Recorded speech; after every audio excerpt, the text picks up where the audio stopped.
Welcome back to Anime T23, where we dive into the worlds and what-if scenarios of your favorite anime. Today, we embark on a journey through the hidden feelings and untold moments of the ninja world. Imagine a world where Naruto, our spirited hero, recognizes the deep and unspoken affection of the shy and caring Hinata much earlier than in the original timeline. How would this revelation shape their lives, their battles, and their bonds? How would it influence Naruto's path to becoming Hokage and Hinata's own growth as a kunoichi? Sit tight as we explore the twists and turns of this alternate reality, where hearts are unveiled and destinies are altered. Let's dive in. What if Naruto recognizes Hinata's feelings? Eerie Part 3. Naruto grumbled something incoherent and foul under his breath. The week-long trip to the Sand Village had been a great opportunity to see Gaara again, but the boring diplomatic work had really begun to grate on his nerves. 6 months after the war, Naruto and the rest of the world's shinobi were settling back into their regular routines. Well, what could be considered normal for them? Unfortunately, Naruto had begun Hokage training under Tsunade about 3 months ago, and he hated some of the aspects. Naruto swore as he continued on his path. He was 90% sure that Tsunade was merely using him to do the diplomatic missions that she didn't want to.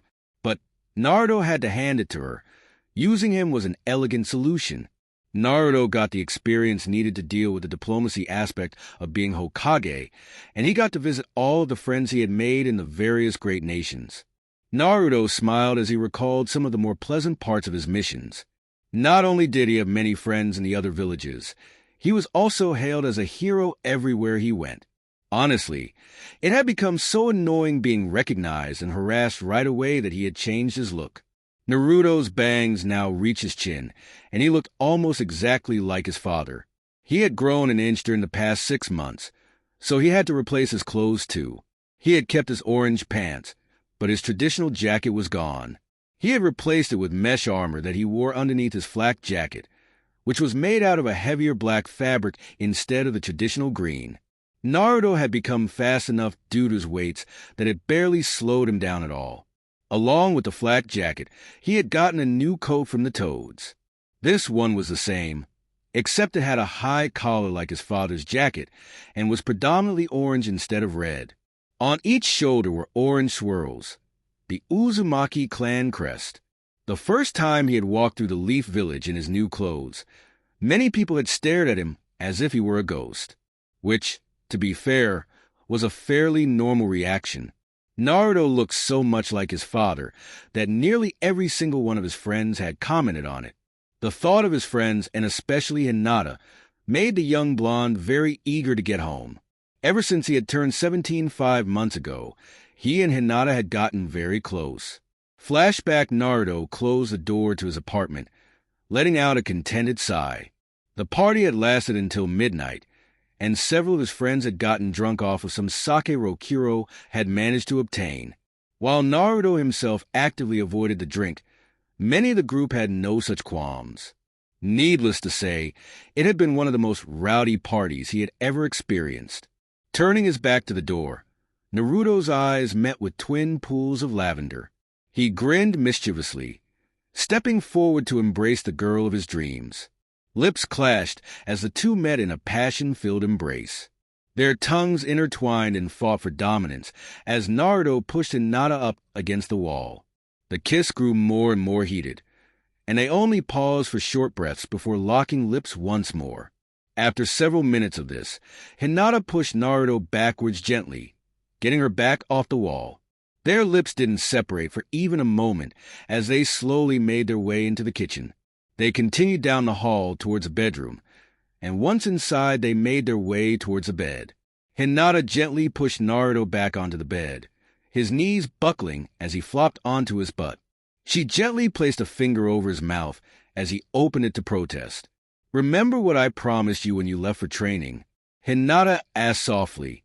Naruto's eyes nearly bulged out of his head, and he quickly grasped her hands in his. "Hinata, you don't have to do this. It's only been a few months," Naruto said. He looked at her with concern, worried that he may have pushed her into this. He didn't want her to do anything she wasn't comfortable with, But her next actions dispelled any doubts he had. "It's okay. I want to," Hinata whispered, trailing kisses along his jawline. This sent sparks of pleasure through his body, and he shivered with delight. "Well, if you're sure," Naruto said hesitantly. Their eyes met for a brief moment, and Hinata's blazed with a determination not often seen before. Naruto chuckled softly, then gasped as her lips darted forward to his pulse point. Her tongue swirled around it and moaned in pleasure. Hinata stepped backward, and Naruto whimpered at the lost contact. However, his disappointment didn't last long as Hinata slowly unzipped her jacket.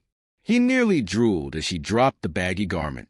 She hadn't wore a shirt underneath, and the only thing that was in between him and her naked breast was a white bra. Naruto stood up quickly and moved towards her. His own lips started trailing kisses down her neck, and she gasped as one of his hands found her breast. With one of his hands on her waist and the other on her breast, Hinata moaned softly at the newfound pleasure. She had never been touched like this before, and the sensations were incredible. Naruto smiled as he kissed her neck, biting softly and leaving faint marks. His male pride swelled when he heard the noises that Hinata was making. His hand massaged her breast, kneading the large mound slowly while he left marks along her neck. Hinata could feel the heat between her legs grow as Naruto applied his mouth and hands to her body, and she moaned loudly in response. She had been very nervous to finally give herself to Naruto, body and mind. But that nervousness completely melted away as she felt Amzen's sensations course through her body. They loved each other, and she couldn't wait to make him feel as good as he was making her feel. Hinata hesitantly reached for the waistband of Naruto's pants. When he realized where her hands were traveling, he let go of her waist and grabbed her wrist. "No, Hinata," he said huskily. "You get to go first tonight. Actually, you get to go first every night." Naruto grinned before he moved his hands to her pants, pulling them off in one swift motion and starting his ministrations. Flashback, and Naruto sighed happily as the memory came back to him. They had done similar things only a few times since, and after that first time it only seemed to get better. If someone had told him that it would get better, he better it did, and they usually couldn't contain themselves around each other, jumping at every chance to have sex again. Would have called them crazy. But get dark. Apparently, while he had been lost in thought, Naruto was jerked out of his thoughts when he smacked his head into a low-lying branch. Cursing loudly, he looked around and was surprised to see that it was once again. Naruto quickly summoned some shadow clones to help him set up the tent. As he and the clones worked, he couldn't help but get lost in thought once more. Night had descended. Cursing himself, several things had changed in the Leaf Village over the past few months, and not just with him. For starters, the Hidden Leaf now had strong ties to every one of the great shinobi countries, not just the Land of Wind. It also helped that the people and shinobi of every village revered Naruto, considering his part in the war. That thought made Naruto grin. All his life he had struggled for acceptance, struggled with the hatred and scorn of the villagers. Now, they looked at him with respect and awe, and the looks he got while strolling through his village made him feel warm inside. Naruto was completely oblivious to the lust and hunger in the eyes of the majority of the female population, since he only had eyes for one girl. However, his treatment among his immediate group of friends hadn't changed a bit. Sure, there was a little more respect when they spoke to him, but they still treated him like the blonde knucklehead that he was. This only made him feel more accepted. If they changed just because he had saved a few people, then what kind of friends were they? Finishing up with the tent, Naruto dismissed his clones and poofs of smoke before crawling inside. He shrugged off his coat and flak jacket, folding them neatly beside his bedroll. Slipping inside the comfortable sack, he slowly drifted off to thoughts of his friends, family, village, and lover. The next day, Naruto reached the Leaf Village in record time. He had only left the Sand Village 2 days ago, which was normally a 3-day trip. The only time he had ever gotten home this fast was when Guide Sensei had piggybacked a semi-conscious Kakashi along on a race. Naruto face-palmed at the memory, only to be jerked out of his thoughts by the garads at the gatehouse. "Hey, Naruto," Kotetsu called. "What's up with that look?" "Oh, that? Ha! I guess I was remembering the time Guy-sensei challenged us to a race." Naruto explained, rubbing the back of his head. "Oh, I remember that. I couldn't get the image of two grown men playing piggyback out of my head for days." Kotetsu's partner, Izumo, joked. "Yeah, that was definitely one of the weirder ways I returned to the village. Anyway, what's up, guys? Anything suspicious walked through the gates yet?" Naruto teased. He knew full well how tedious and uneventful their job was. As if. Kotetsu complained. "You're the only interesting person to pass through all day." "Oh, that reminds me. Lady Hokage left us a message to give to you 2 days ago." Naruto sighed. "Well, better see what Grandma wants." "Thanks, Kotetsu, Izumo. See you guys around." Naruto waved to the two Chunin after accepting the letter. After they said their goodbyes, he turned and kept walking into the village, opening the letter to see what Tsunade wanted from him. His eyes quickly scanned over the letter. Naruto turned a ghostly pale as he read the contents. His eyes widened to the size of dinner plates, and his jaw dropped.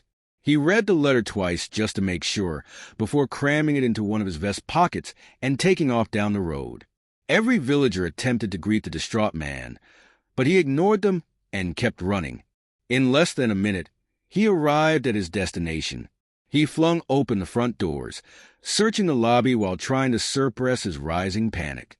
Spotting his target, he flashed across the room and grabbed her shoulders. "Sakura!" Naruto shouted. The medic was completely taken aback by his yelling.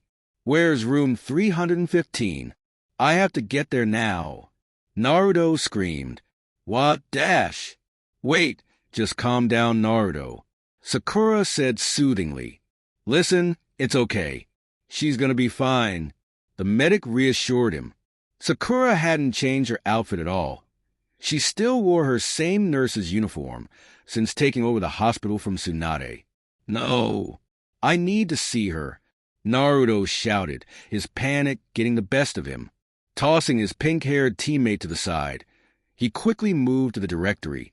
Being very familiar with the hospital, Naruto instantly found the room he was looking for. The blonde took off down the hall, heedless of Sakura's shouts from behind him. Naruto reached the end of the hall, and he burst through the door to the stairwell. Nearly knocking over 2 nurses in his haste, he took the stairs 3 at a time, shouting a quick apology over his shoulder until he reached the 3rd floor. Yanking the door open, he bowled over the doctor in front of him before sprinting down the hall. He reached room 315, and he nearly ripped the door off its hinges when he opened it. "Hinata!" he shouted, worried for his girlfriend. The sight that greeted him was mentally taxing, to say the least, not to mention disgusting. Right before his eyes was a large woman who had 2 broken arms. Unfortunately for Naruto, said woman was in the process of being bathed by a young nurse. The 2 women looked at Naruto in complete surprise and embarrassment, while the blonde stood in the doorway, slack-jawed. Woman was the first to recover. She let out a piercing scream and tried in vain to cover herself up. This prompted the nurse to scream as well, which galvanized our hero's traumatized mind. Sakura came along and assisted him. "The OH, dear God! I'm so sorry," Naruto wailed, slamming the door shut. He cried out in embarrassment and horror as desperately clawed at his eyes, trying to get the image out of his mind. Luckily for Naruto, Sakura came along and assisted him. "You idiot! I told you to wait," the pinkette yelled, cocking her fist back.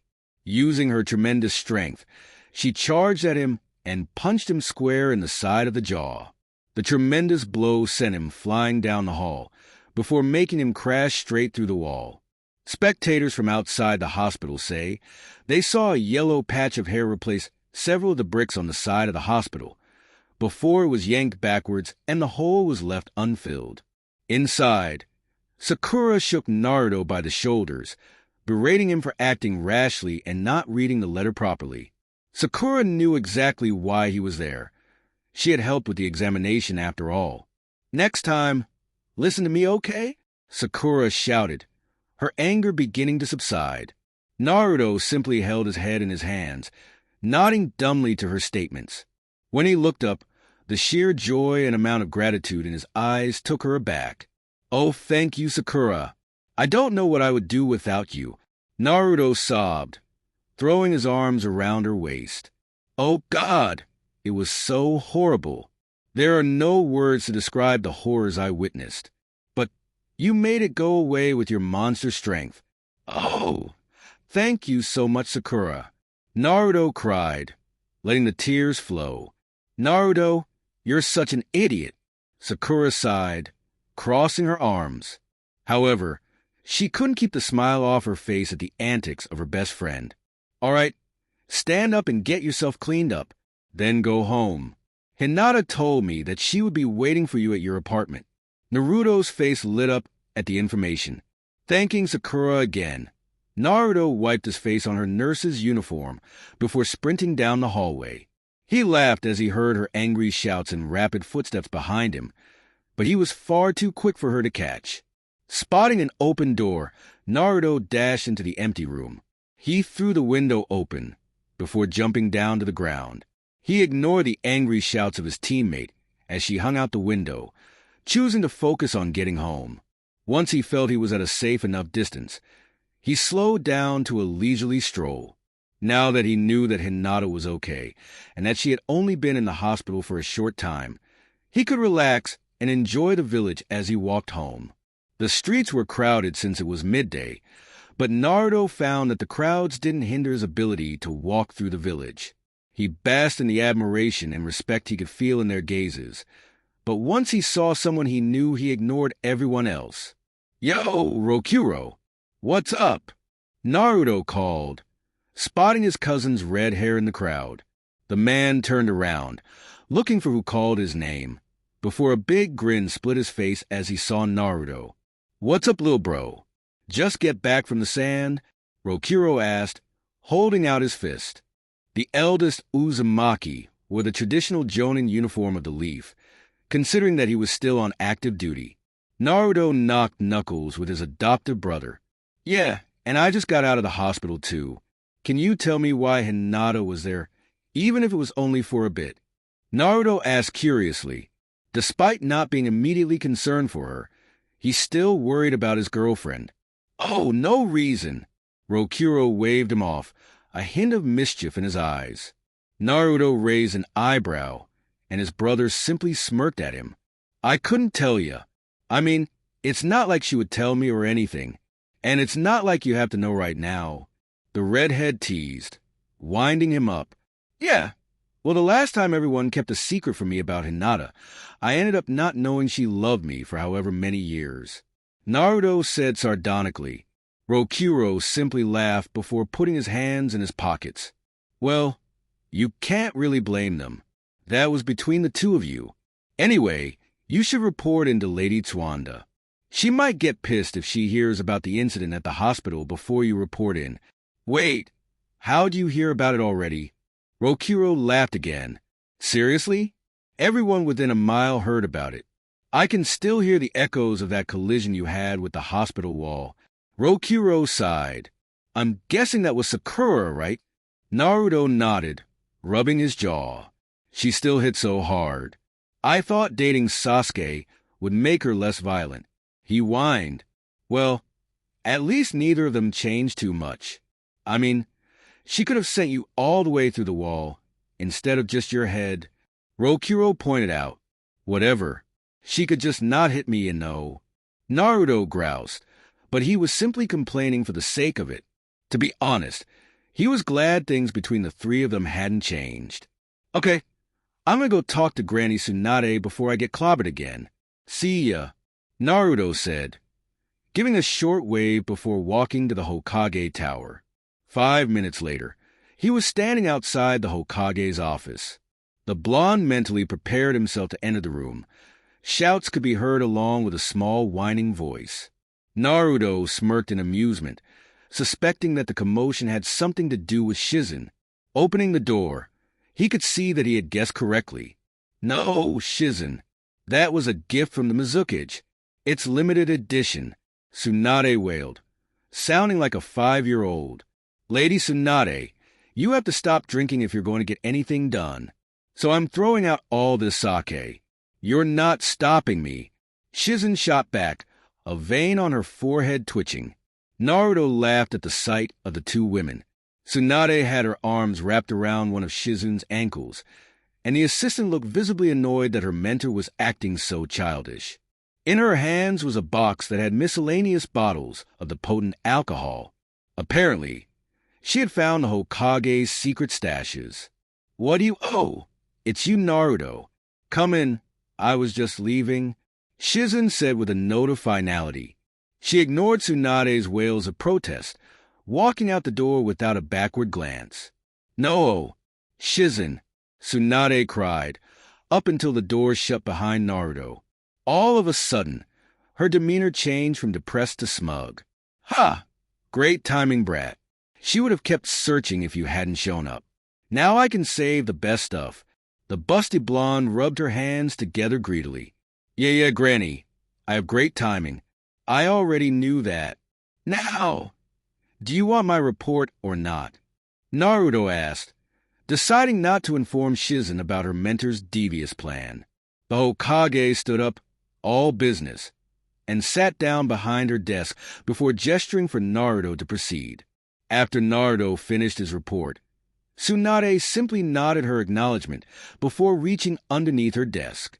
Flipping open a false compartment, she grabbed a bottle of sake and brought it to her lips for a long drink before turning her attention back to Naruto.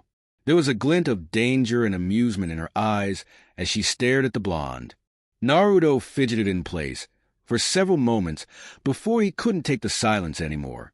Okay, what? Is there something on my jacket?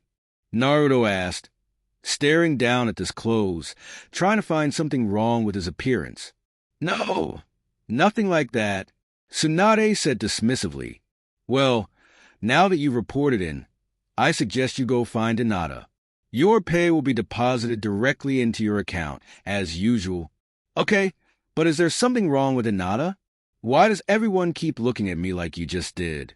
Naruto asked nervously. There's nothing wrong. Just one thing, though. The blonde got up from her desk, walking over to Naruto to stare up into his eyes before cracking her knuckles.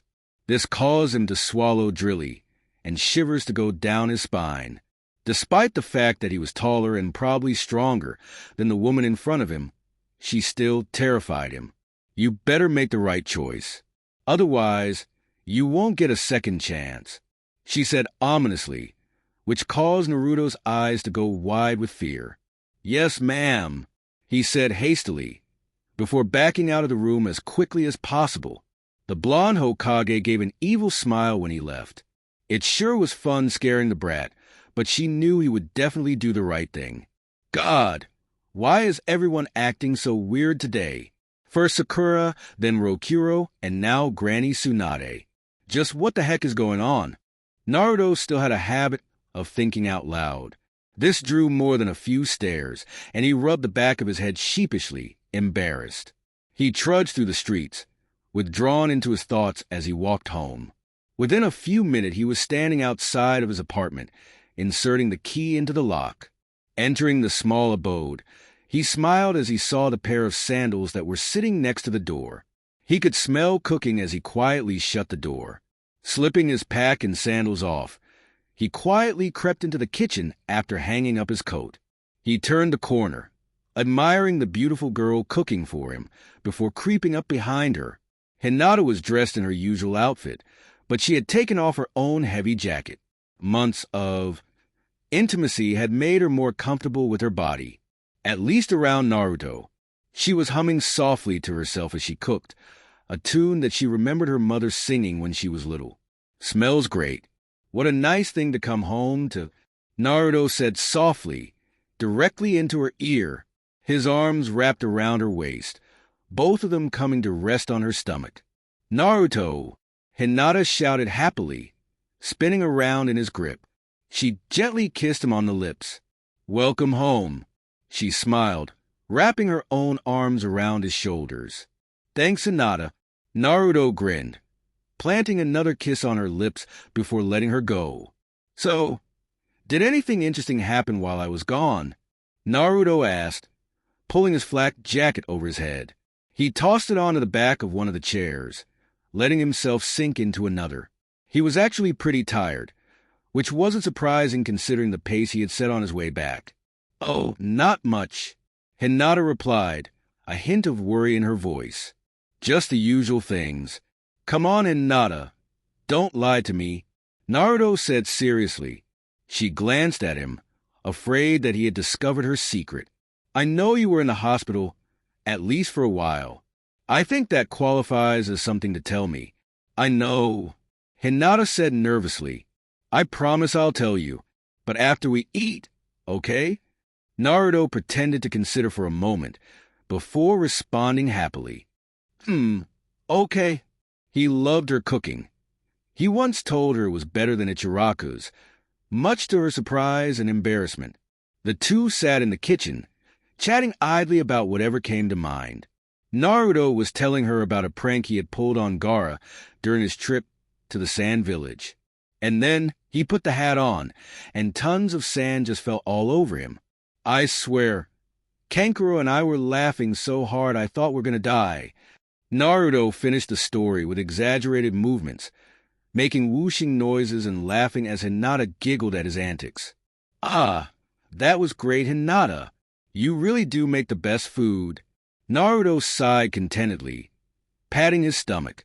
"Well, I do like to cook, so I have a lot of practice," Hinata said, blushing and pushing her fingers together. Naruto grinned at her nervous habits. Even though her stutter was completely gone, she still blushed every time he gave her a compliment, which was quite frequently. Naruto's grin slowly faded, being replaced by a serious expression. "Hinata, you promised you would tell me why you were in the hospital earlier. So, why don't you start?" Naruto offered. "Okay." Hinata blushed furiously, and she stared at the ground. Naruto's eyes widened as she stuttered. She hadn't done that for a long time. Inside, Hinata's emotions were running all over the place. She was nervous, worried, and terrified all at the same time. She began to breath heavily, her head swimming as she tried to calm herself. The situation did nothing to help her. She knew that she had to tell Naruto, but she was so scared about how he might react that she didn't know if she could tell him. Naruto got up and placed a hand on her shoulder. She snapped her head towards his, and their eyes locked for a moment. Naruto could see the utter terror in her gaze, but he had no idea what was causing it. Was it because of what she was going to tell him? Naruto grasped her hands in his, squeezing them softly. "Hinata, you know you can tell me anything and I'll still love you, right?" She nodded. "You know that no matter what, I'll always be at your side, right?" Another nod. "Then just tell me what happened." "I promise. I won't freak out," he said gently, and got another nod in return. Her eyes stayed locked on his as she took a deep breath and uttered the life-changing sentence. "Naruto, I'm pregnant." Naruto walked through the village, hanging his head in defeat. The news from Hinata had completely gutted him, and he had no idea how he was supposed to react. He was going to be a father for God's sake.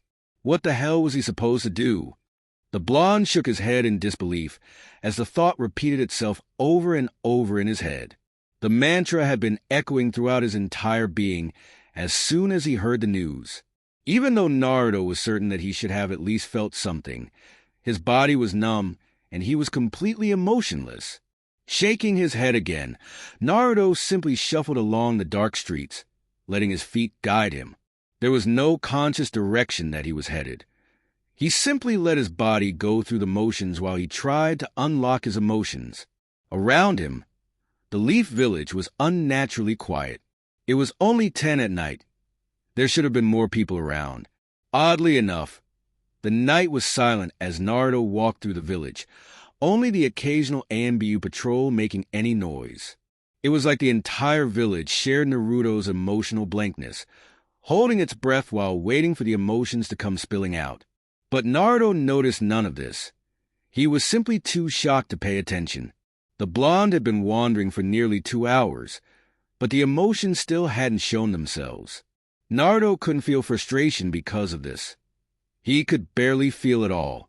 Only once he felt a strange feeling from outside wash over him did he come out of his emotionless trance. The Hokage in training found himself standing under a lone streetlight, right in front of a wooden bench. Naruto's numb mind registered the fact that he had been here before, though none of the emotions he had held during his previous visit were present. The last time he had been here was the night that Fukasaku had shown up, telling him that Jiraiya had died.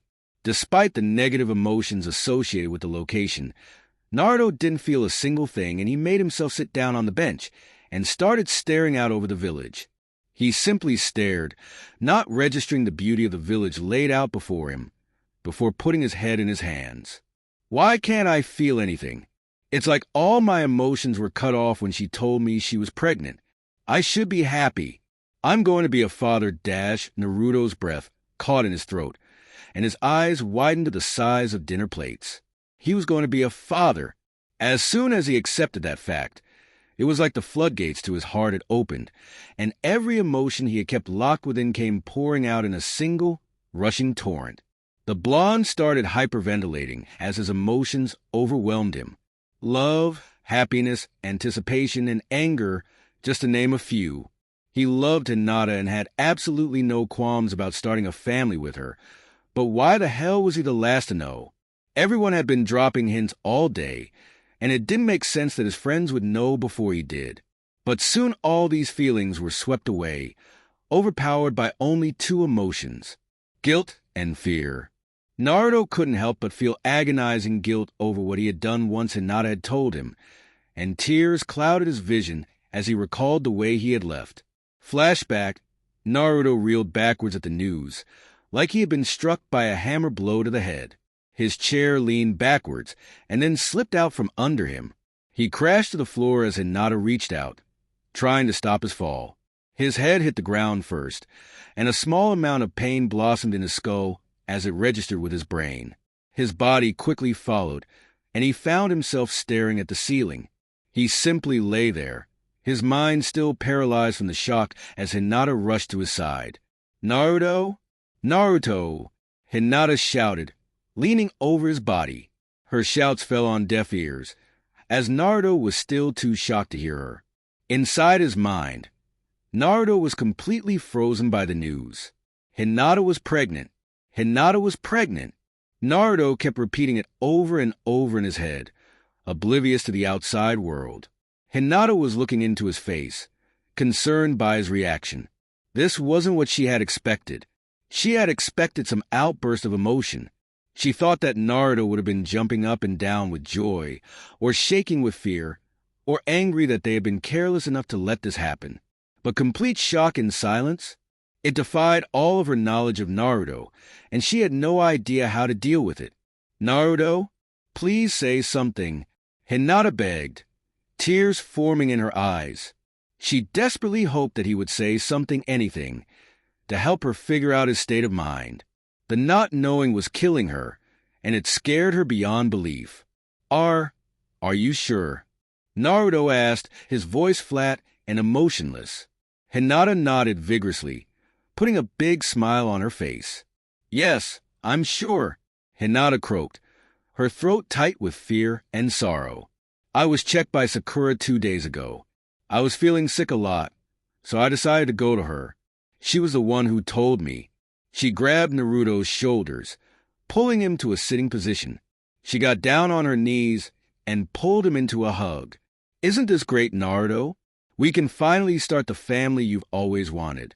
We can get married," she forced out, trying to make him see the positives of the situation. Her heart wrenched when he didn't respond. Naruto just accepted the embrace wordlessly, not feeling any emotions. The warmth and love he always felt when he hugged Hinata, the sense of belonging he got from her, was no longer there. His mind simply absorbed the words she spoke to him, and he felt nothing when she let him go. Even when their eyes met, and he saw the fear and sadness in them, the longing she had for a response. Still, he felt nothing. Naruto hesitated, his stricken mind unable to form a complete sentence. The only thing that he felt was a desire to get away, to think and figure out what he was going to do. The shock loosened its grip on his mind, and he stood up slowly. Hinata kept her eyes on his face, trying to find a crack in the emotionless mask he had on. However, not even Niju would be able to tell what Naruto was thinking. He was a master at hiding his emotions behind a mask, and this stoic face merely replaced the usual smile. "Naruto, please say something. Anything. Please," Hinata begged. Naruto simply looked at her with dull eyes, as if he wasn't really seeing her. The blue orbs that were normally so expressive appeared to be completely dead. Hinata felt the cold hand of fear grip her heart, as she thought that maybe this was too much for him. "I'm going for a walk," Naruto said in a blank tone. To Hinata, it almost sounded like a robot. She reached for his shoulder, but he turned away and walked towards the door, grabbing his long coat and slipping it on. "I want to be alone. Don't follow me, no matter how long I'm gone," he said firmly. He spun around on his heel, looking straight at Hinata to make sure she got the message. The Hyuga just smiled weakly and wiped her tears away, trying to put on a brave face. "Of course, Naruto. Take all the time you need." Her voice trembled as she said the words. But Naruto had no reaction. He simply nodded and turned around again, opening the door and walking off into the gathering dusk. Hinata kept a smile on her face until the door closed, and when the sound of his footsteps faded, she dropped the mask. She collapsed onto her knees, her legs splaying out to the sides as they gave out. Her face contorted into the epitome of pure sorrow, and she burst out into tears. The blue Annette buried her face into her hands, trying to stifle the loud sobs emanating from her mouth. She stayed like this for nearly 10 minutes, until her sorrow slowly receded. Hinata trembled as her sobbing gradually tapered off, but tears still kept pouring out of her eyes. No matter what she did, she couldn't stop crying. Naruto's reaction had hurt her, but what truly cut deep into her heart was the unshakable feeling she got that he was going to abandon her. That contradicted everything she knew about Naruto. He was the kindest, gentlest person she knew. He would always protect and love her, no matter what happened. But these assurances did little to help with her sorrow. She stood on shaky legs, staring at the door for a moment. She debated following him for several minutes, but ultimately decided against it. Even though it hurt more than anything, she had to respect his decision. After all, they weren't married, so he had no obligation to stay with her. This brought a new wave of pain, and with it more crying. She simply sat at the kitchen table this time, crying into her folded arms as she laid her head down. In her mind, she begged Naruto to come back and rescue her from her sorrow, but the door stayed shut. 00000 Naruto felt like his heart was literally being torn out of his chest. His breathing came faster and faster, and he nearly passed out before he regained control. The pain eventually died down, but it didn't go away completely. There were no tears on his face, but he knew that he would cry once he went back to Hinata. The dull ache in his chest assured him of that. The fear he felt from earlier reasserted itself as he pushed the guilt out of his mind, and it nearly swallowed him whole. In all the battles he had fought in, all of the horrors and sorrows he had been inflicted with and forced to witness, all of the terrifyingly powerful enemies he had faced, never had he felt a fear this encompassing. It was the sheer terror of failure and loss. Naruto clutched his hair, and his heart rate sped up exponentially as his eyes became glazed with fear. He felt himself spiraling down into darkness. So great was his fear, and when a hand was placed on his shoulder, he nearly screamed. Kakashi jerked his hand back as his former student whirled around, an expression of pure and utter terror on his face. I stared in shock as Naruto's chest heaved while the young blonde took deep breaths, trying to calm himself. "Naruto, are you all right?" Kakashi asked, very concerned for his student.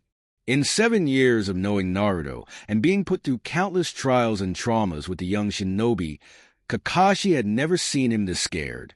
Not even as a genin facing an A-ranked rogue shinobi had Naruto been this scared. Kakashi-sensei... Naruto nearly choked on his words, his throat thick with emotion. The blonde stared at his former teacher for nearly 2 minutes before he had managed to say anything, but he gave into his first impulse upon seeing a trusted person. Running full speed, Naruto hugged the silver-haired jonin, clinging to him desperately. Kakashi nearly fell over from the unexpected action. He had never had anyone turn to him for comfort, nor had he ever hugged someone like this. The one-eyed shinobi simply stared at Naruto for a moment, before awkwardly patting him on the shoulder. There, everything's going to be okay. Kakashi had no idea what to do or say. But apparently Naruto didn't care, as he clung to Kakashi as if his life depended on it. Kakashi-sensei, I'm not ready to be a dad, Naruto shouted into the jonin's vest, wrapping his arms tighter Kakashi around his midsection. There's no way I can do it. Naruto, sounded on the verge of tears, looked around desperately, hoping to find some means of escape. Luckily, he spotted his salvation in the form of a passing patrol. He quickly waved down the people he absolutely need the help of. Rokuro! Sasuke! Help me! He hissed through his mask, trying to escape Naruto's grip. Unfortunately, the blonde had a grip of steel. Nothing short of a crowbar was getting him out of the situation. He couldn't even use a substitution. Kakashi, why is Naruto holding you like a scared little kid? Sasuke asked. The Uchiha was currently on probation. He had to have at least one jonin with him at all times, and he had to work day and night patrols for 8 months. Needless to say, all of his friends had volunteered to be his escorts, and Tsunade had grudgingly allowed it. In addition to the patrols and constant guard, he had to have ANBU watch over him at all times, and a tracking seal had been placed on his chest. The seal could cut off his chakra if it was necessary, and it broadcast his location. I don't know. He's babbling something about being not ready and being a father. Please, you guys have to help me. I'm no good with this kind of stuff. Kakashi begged, still trying to struggle out of Naruto's grip. Rokuro grinned, and Sasuke had an amused smirk on his face. Ever since returning to the village, the last Uchiha had been drawn out of his shell quite a bit, mostly thanks to Sakura. But he still kept his emotions in check, especially around people outside their group. So the smirk was the equivalent of a laugh from the sour-faced bastard. You're his sensei, right? Isn't that the whole point of being a sensei? Sasuke asked, which earned a short laugh from Rokuro. The eldest Uzumaki didn't exactly like Sasuke, considering the fact that the raven-haired shinobi had tried to kill his adopted brother more than once, but he had to admit he had an awesomely vicious sense of humor. All right, that's enough. I think we should help Kakashi out, though more for Naruto's sake than his. I mean, the guy covers 3/4 of his face. Can't really expect him to be great with emotions, Rokuro said seriously. Even though it made Sasuke smirk and Kakashi hang his head in shame, the redhead was completely serious. Fine. Hey, loser, what are you so scared of? Sakura didn't interrupt you, and Hinata did she? Sasuke asked sarcastically, earning a glare from Kakashi and Rokuro. Hey, Sasuke, said boy turned to look at Rokuro. Here's a tip. You want to get people to accept you back? Not acting like a dick would be a good start, Rokuro said coldly, before stepping forward to grab Naruto. Naruto, are you really that scared of being a father? Rokuro asked, the concern in his voice obvious. Kakashi's eye widened even further, and Sasuke's mouth gaped. Yes, Hinata's pregnant. I'm guessing you two didn't know? No, I had no idea, Kakashi admitted. Now Naruto's behavior made sense to him, and he soothingly rubbed his former student's back. Kakashi wasn't used to emotional displays, but he definitely knew how to comfort people. His experiences in war had seen to that. I'm sorry, Naruto, but I can tell you right now, you're going to be a wonderful dad, Naruto stopped trembling, and his grip loosened on his former mentor's chest. "You think so, Kakashi-sensei?" Naruto mumbled, still scared out of his wits. "Of course you will. A loser like you can probably relate to kids easily. Just don't drop them on their heads." Sasuke taunted, which earned him another set of glares. Before Rokuro could tell off the Uchiha, Naruto let go of Kakashi and spun around, his eyes blazing with anger. "Oh yeah, I'll bet when you and Sakura have your kid, you're probably going to make him cry with that ugly face of yours." Naruto reared. Sasuke's eyebrow twitched in annoyance. "I bet you're going to try and feed him ramen too soon, and he's going to get sick because of it. I'll make sure Sakura is ready with the needle once that happens." Sasuke scoffed, and instantly the blonde had him by the collar. "You take that back. No one's sticking my kid with a needle." Naruto drew back his fist, only to be restrained by Rokuro as Kakashi grabbed Sasuke. The two bickering shinobi were pulled apart.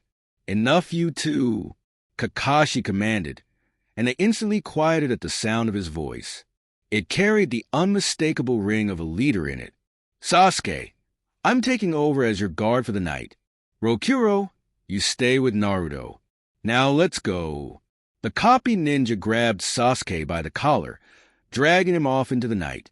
The Uchiha sent a glare at Naruto, who simply crossed his arms and looked the other way. Rokuro simply watched the exchange and couldn't help smiling. Now that Naruto had been snapped out of his fear, he understood what Sasuke had been doing by making Naruto mad.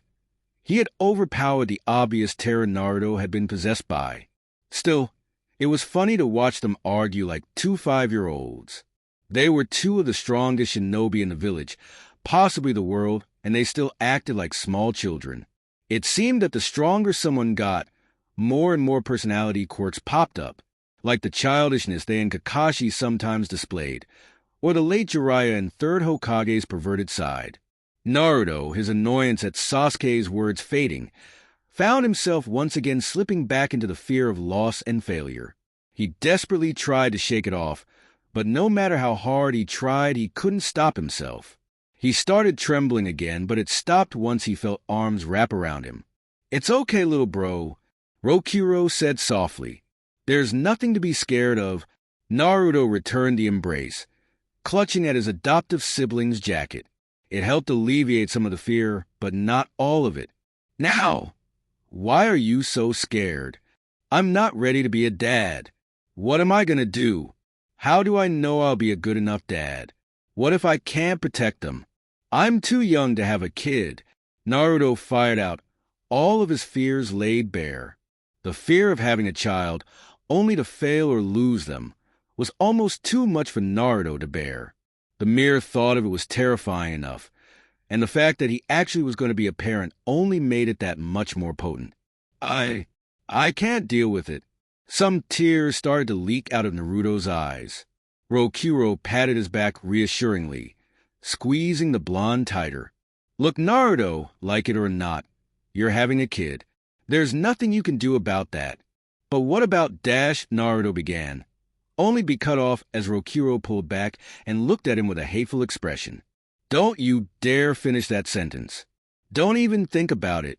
I don't care how scared you are. You're not doing that to an innocent baby." Rokuro's voice rose in volume until he was nearly shouting at Naruto. The disgust in his eyes was evident, and Naruto felt instantly ashamed. "No," Naruto admitted, his voice barely above a whisper. "But I don't know what else to do," Naruto said weakly. All of his strength was gone, washed away by the fear and unexpected burden of the situation. Rokuro's eyes softened, and he could see that Naruto needed some help. He shook him a little bit, making the blonde look up into his face. "I know, but being afraid doesn't help."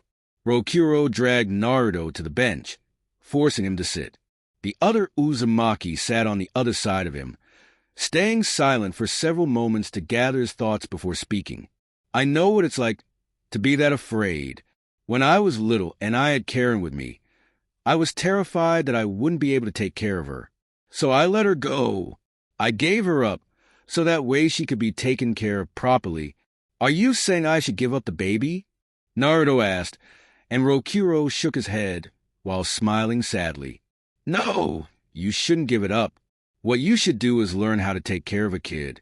I was only a child myself. There was no way I would be able to take care of Karen. I wasn't strong enough either.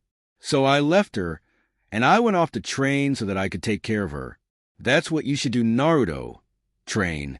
That's what you do best, isn't it?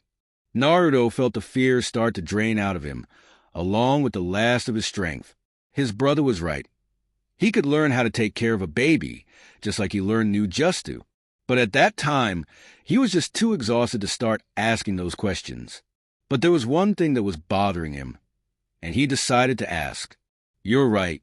Thanks, Rokuro, Naruto said gratefully, which earned him a grin from the redhead. Why are you always there for Mai when I need it? How do you always know the right thing to say? Rokuro's face grew serious, and he grasped Naruto's shoulder firmly. It's because of my past. I had to give up Karen, because I wasn't strong enough to take care of her. And because of that, she ended up in the hands of Orochimaru. Because I wasn't there, she nearly became as twisted and sick and crazy as that bastard. I swore to myself that I would never abandon my family again, as long as it was within my power to be there. I will always be here for you, Naruto, whenever you need it. That applies to Hinata too.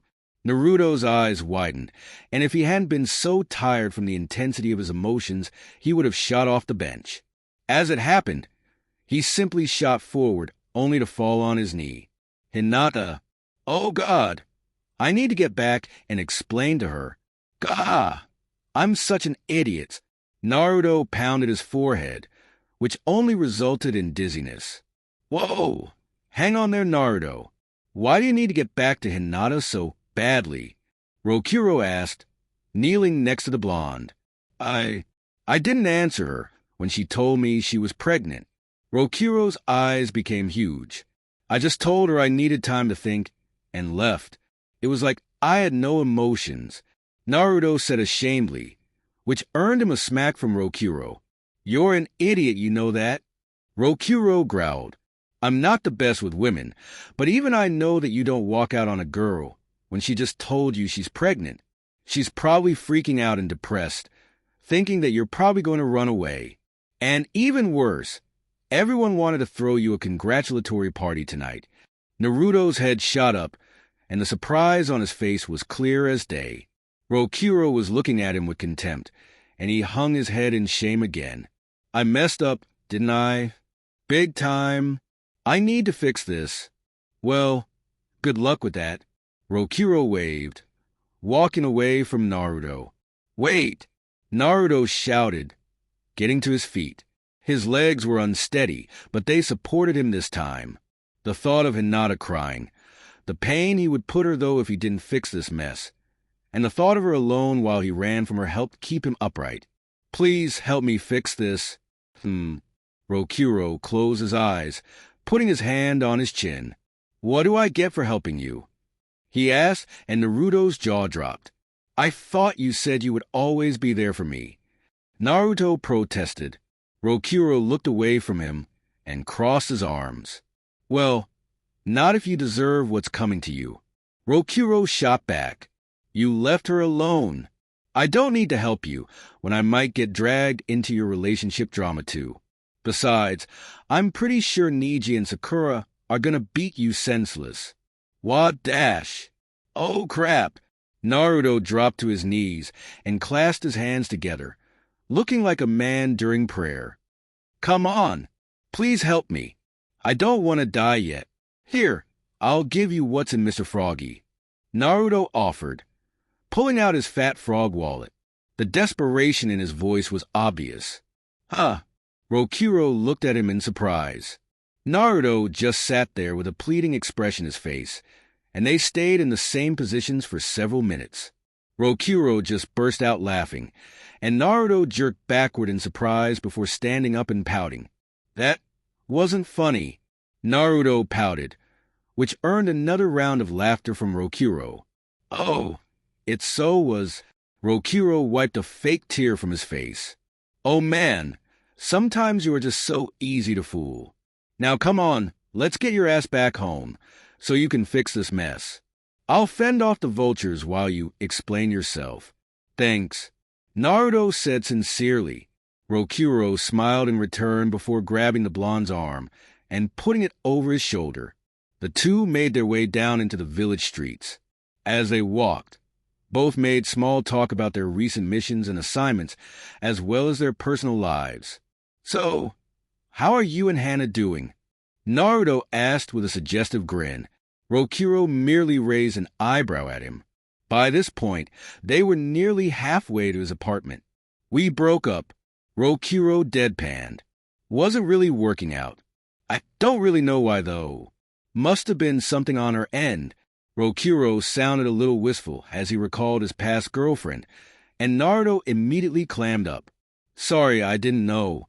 Naruto mumbled, the guilt adding to the already massive amount he had over wailing out on Hinata. Rokuro just shrugged, jostling Naruto a bit. Hey, it's no problem. I wish that it had worked out. I really liked her, but I guess it just wasn't meant to be, Rokuro said dejectedly. Naruto just stared at him, puzzled by this admission. Well, if you really want it to work, then why didn't you try harder to figure it out? I mean, if you both love each other, then it should have been easy, Naruto offered, but was taken aback when Rokuro snorted. Ha! If only it were that easy. We probably didn't love each other, and that's why it didn't work out. I wouldn't expect you to understand. You got a beautiful girl to love you, and we're lucky enough to get into a relationship with her. Most of the time, finding what you and Hinata have is pretty rare. Anyway, we're here. I'll go first, and you just wait right outside while I try to diffuse the tension. Got it? They climbed the steps to Naruto's building as he nodded his acceptance of Rokuro's plan. Soon, they stood outside of the door, and Naruto hid around the corner while Rokuro knocked. Rokuro heard some footsteps, and the door opened to reveal a furious Neji. The Hyuga was nearly red in the face with anger. Killing intent radiated off of him in massive amounts. Rokuro could feel sweat beads on the back of his neck, and he involuntarily took a step back. Oh, it's you, Rokuro. Come in, Neji said with icy politeness. Rokuro quickly walked past him and entered the apartment's crowded kitchen. He was surprised by the killing intent radiating off of each of the room's occupants, save one. Hinata had her head down on the table, and her body was racked with sobs as she cried her eyes out. Seated on both sides were Tenten and Ino, who were trying to soothe Hinata by rubbing her back in small circles, despite the obvious killing intent they radiated. Across from them was Shikamaru, who was leaning back in his seat. Despite how lazy the genius appeared to become, he still had enough killing intent to stop a raging elephant. Pacing behind him was a sour-faced Temari, who looked ready to kill. To the left, Kiba, Shino, and Choji occupied the couch, with a growling Akamaru laying along the base. For once Choji wasn't snacking on something, a testament to his anger. Kiba looked ready to tear something apart, as did Akamaru, and Shino had an angry buzzing sound emanating from him. On the right were Sakura and Lee. The Pinkette truly was red with anger, and Lee's eyebrows were so close together they appeared to be one fuzzy entity. Instantly calmed down, and went back to holding in their anger. The atmosphere in the room was suffocating. Each person looked at Rokuro as he entered the room, murder in their eyes. Upon seeing who it was, once they went back to their regular level of killing intent, did Rokuro notice the presents stacked in the corner, along with the decorations scattered across the floor. Hey guys. Rokuro greeted them nervously, once again drawing their attention back to him. Rokuro could feel Niji's eyes drilling into the back of his skull, and it made him even more uncomfortable. What's going on? What's going on? Neji began, his voice cold enough to freeze over the sand village. Is that Naruto ran off when Lady Hinata informed him of her pregnancy, and he has yet to return. Apparently, Lady Hinata believes that he will not be coming back to her. Really? Funny, Naruto doesn't seem like the type to run. Rokuro tried to defend his adopted sibling. But he instantly regretted it as every single killer gaze turned to focus on him. Doesn't seem like the type. He's the one who wanted to break up with Hinata for no reason. Kiba growled. I'll bet the wussy was just waiting to get into her pants. And now that she has kids on the way, he's just going to move to the next willing girl. He's just a coward and scum. Ever since he became a big hero, his head's gotten twice as big. The Inuzuka smashed his fist onto the couch's armrest, breaking it, and several people chorused their agreement. However, that chorus was instantly silenced by two extremely powerful killing intents. One was from Rokuro, the other was from Hinata. With a scream, the Hyuga heiress flew out of her seat towards her teammate, her palms glowing with chakra. She drew her right hand back with lightning speed, then thrust her palm forward, intending to kill or at least seriously injure Kiba. Her hand stopped an inch before making contact by Rokuro's hand around her wrist, and he interposed himself between her and Kiba. Don't you dare talk about Naruto that way, Hinata screeched. He loves me. He would never move on to another girl. The entire time she was screaming this at Kiba, she struggled to free herself from Rokuro's grasp. The eldest Uzumaki held her back with the strength born from anger, but his face was completely calm. Only his eyes gave away how angry he was. Hinata, Rokuro said calmly, but the anger and murderous intent behind his voice was all too clear. Even with the atmosphere in the room, all of the people instantly paid him every ounce of their attention. Even Hinata, in her frenzied state, managed to listen to him. Killing Kiba won't accomplish anything. Return to your seat. Instantly, the Hyuga heiress complied with his order, but not before glaring hatefully at Kiba. The Inuzuka sat there with his mouth open, unable to find his voice. Everyone looked at Hinata in shock, before they returned their attention to Rokuro. What the hell, Hinata? The guy abandons you, and you still defend him. Kiba was stunned, as were most of the group. The only ones who weren't were Rokuro and Niji, but the latter still agreed with Kiba. Rokuro had had enough. Stepping forward, he punched Kiba with enough force to put his head through the wall. Luckily, the punch was a hook, and it sent Kiba right through the side of the couch, splintering the armrest inside. Kiba's head collided with the protruding wall near the entrance, smashing hard enough that it cracked the plaster and put a dent in the stud he had been unfortunate enough to hit. Shut up, Kiba. Rokuro's voice dripped with contempt as he rounded on everyone, and they all involuntarily shrunk back. All of you are letting anger cloud your judgment, and Hinata is letting her sorrow get in the way of thinking clearly. You all know Naruto, and have known him for years. Tell me, would he ever break a promise? Everyone was too stunned to speak, and they all simply nodded their heads. Hinata sat up, looking at him questioningly, her curiosity overpowering her sadness. Good. You should at least know that about him by. Especially you. He jabbed his finger at Hinata, and she flinched at the gesture. Everyone glared at him angrily, but he glared right back, turning now. I'm ashamed that you would even think he would leave Hinata around to include Niji. Turning back to the majority, he continued his tirade. I was there when he promised you that he would never leave you. Rokuro spat at Hinata, and she lowered her head slightly in shame, hiding her eyes in the shadow of her hair. The day he said that he loved you. So if Naruto never breaks a promise, then why in the hell would even think that he would leave you, Hinata? Rokuro was genuinely curious to her reasoning. Hinata mumbled something that was inaudible to the rest of the group. Speak up, Rokuro ordered. Hinata mumbled it a little louder, but it was still too quiet for anyone to hear. If they looked closely at her face, they would have seen the tears leaking down her face, but they were too focused on trying to understand what she said. Louder, Rokuro demanded. Hinata's mouth opened, but her lips didn't move, and no sound came out. We're waiting, Hinata, Rokuro said sternly. I got scared, okay. Hinata shouted, her tears starting to fall freely. When I told him, he just fell back and didn't respond. I tried to get through to him.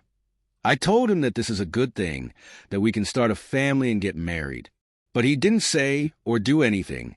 He just got up and walked out, telling me he wanted to be alone and to not follow him. Hinata broke down into tears, but before anyone could say anything else, a voice sounded from the doorway. I got scared too, Hinata," Naruto said loudly, drawing everyone's attention. They all looked surprised by his entrance, except for Rokuro, who scowled upon seeing his younger brother. Naruto walked forward slowly, stopping a few feet away from Hinata, locking eyes with hers. Pale lavender orbs stared into bright blue, and he kept speaking. "When you told me, I didn't feel anything for a long time. I wanted to at least feel something, but no matter what I did, I couldn't feel any emotions. I guess I just couldn't accept the fact that I'm going to be a father. When I finally did, I was so happy, but I was also so scared that I wouldn't be able to protect you and the baby, and that I would be a bad father. Until Rokuro snapped me out of it, I was too scared to do anything. After he helped me get rid of my fear, I vowed to get stronger and learn how to take care of a child. So please, Hinata, forgive me for being so scared. I'm sorry I made you cry." Naruto had tears in his eyes, and they were threatening to spill over until Hinata embraced him. Throughout his speech, Hinata had become more and more awestruck by Naruto's strength. She had stood up, facing him as he spoke to her, and all of her pain and sadness was wiped away by the sincerity of his words. He was just like her, scared that they would lose the person they loved. But unlike her, he turned around with just a little help from someone close to him, while she still doubted him even when several of her friends had reassured her that he would never abandon her. They only believed he had because she had refused to be convinced otherwise. If she thought he was leaving her, then why shouldn't they? After all, she was the one who loved him and was carrying his child. She hugged him as he asked for forgiveness, trying to stop the tears that he held, as well along with saying that she forgave him. If anyone should be asking for forgiveness, she felt that it should be her. She had doubted his word, and he never went back on his word. She should have known. They had the same ninja way after all. "Naruto, I'm sorry I doubted you. I promise I won't ever doubt you again," Hinata promised, her voice soft and clear. Naruto smiled, laying his head on top of hers.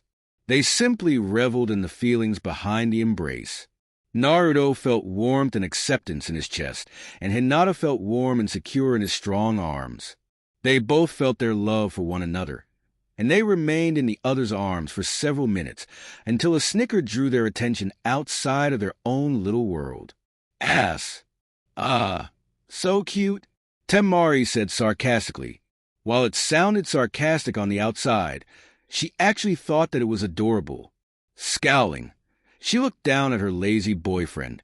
"Why can't you be more like that lazy?" Shikamaru groaned, before stretching his neck back to look at the Sand Shinobi. Raising an eyebrow, he replied in his traditional drawl, "Well, if you get knocked up by me, then I'll be sure to do something like this. But until then, stop whining, you troublesome woman." A vein on Temari's forehead bulged as the girls in the room snickered. Then Kiba piped up from his spot on the floor, having not moved since being put there by Rokuro. "Temari, does Shikamaru even stay awake for the bedroom stuff, or is he as lazy there as he is in everything else?" Kiba quipped. Temari had a smirk on her face as Shikamaru nearly choked on the water he was drinking, and everyone laughed. The tension that had been present earlier vanished, and the atmosphere of the room returned to normal. "All right, enough of the couple's drama. Let's give Hinata and Naruto their baby stuff." Ino squealed, and even the guys spoke up in agreement. Anything to stop the lovey crap. Everyone got moving quickly, picking up the decorations and hanging them, and they put all the presents on the table. Choji quickly rushed to the fridge, grabbing the massive amount of food they had picked up and placing it in the preheated oven. Amazing the apartment didn't burn down, considering it was on the entire time the whole drama was going on. Ino was about to help, but was stopped by a soft voice. Ino?" The blonde spun around, smiling as she looked at Hinata, who was still in Naruto's embrace. Shouldn't you have waited to buy us gifts until after the gender was found out?" Hinata asked. Ino just laughed softly. "Duh. That's why we just bought stuff like the crib. That stuff doesn't need to be gender-specific, Ino explained, before turning to yell at Sakura for messing with their present. The Pinkett shouted right back, and soon the two best friends were having who can wake the neighbors fastest contest. Everyone ignored them, and soon Naruto and Hinata were being given presents while everyone feasted on the food that had been brought. There was crib from Sakura and Ino, an in-the-house swing from Rokuro, a stuffed dog from Kiba, some tiny blankets from Choji, several pacifiers from Tenten and Niji, 3 bottles from Lee, and a little cloud mobile from Temari and Shikamaru. Naruto and Hinata were grateful for all the gifts, but they weren't done yet. Sakura handed Naruto a scroll, which he took suspiciously. He opened it, his eyes growing bigger and bigger until he handed it to Hinata, a huge grin on his face. Her eyes became huge as well, and she let out a squeal of delight, much to everyone's amusement. Hinata blushed at the attention, but she was too happy to be too embarrassed. The scroll was a deed from Tsunade, granting Naruto all rights and privileges to the assets and properties of Minato Namikaze and Kushina Uzumaki, which, apparently, included several businesses and a rather large house, along with many special ninja tools and scrolls belonging to Minato. All in all, it was a rather impressive gift. After Hinata was done squealing, Niji stood up in front of her, garnering the attention of everyone in the room. He stood erect and spoke with all of the formality and etiquette he had learned as a Hyuga. "Lady Hinata and Naruto, I have a message from Lord Hayashi." Everyone in the room looked at him curiously, wondering what Hayashi could possibly have to say to them other than, "I'll kill you for touching my daughter." "My uncle wishes to congratulate you both for the conception of your child, and he insists that you accept his marriage offer." Niji glared at Naruto for a moment before regaining his composure. He regrets not being able to attend tonight, but he had a wedding to plan. Niji said seriously, eliciting a round of laughter from everyone. Naruto stood up once the laughter died down, grinning at Niji. Much to everyone's surprise, Naruto bowed to the Hyuga, speaking as he held the position. "You may tell Lord Hayashi that I accept his proposal, and I look forward to being wed to his daughter," Naruto said respectfully. The corner of Niji's mouth turned upwards, forming a grin as he bowed deeply to the blonde. No one saw the smile, since the grin was gone by the time he straightened up. "All right, time to plan the bachelor party," Kiba hooted, earning himself a smack from Sakura for his trouble. Everyone chuckled lightly, and Niji returned to his seat before Rokuro stood up as well. He handed a piece of paper to Naruto before addressing everyone in the room. Rokuro Uzumaki had been given permission by Lady Tsunade, the 5th Hokage, as is my right as the oldest surviving member of the Uzumaki bloodline, to re-establish the Uzumaki clan here in the Hidden Leaf Village. As your adoptive older brother, I would like to formally extend an invitation for you to join our clan. Also, as your older brother know this, I will disown you if any more relational problems between you and I. Hinata occurred due to one of the following: an idiotic misunderstanding, not talking to each other like two stupid teenagers, or one doubting the word of the other. Rokuro said seriously, earning several snickers from the people in the room. Naruto grinned and nodded his acceptance, before Rokuro matched it with his own grin. They bumped fists, and Rokuro motioned for everyone else to stand up. Everyone except Naruto was now standing in front of the table. Rokuro grinned at Naruto before he began speaking. "I, as the tallest one here, would like to say something on behalf of the group."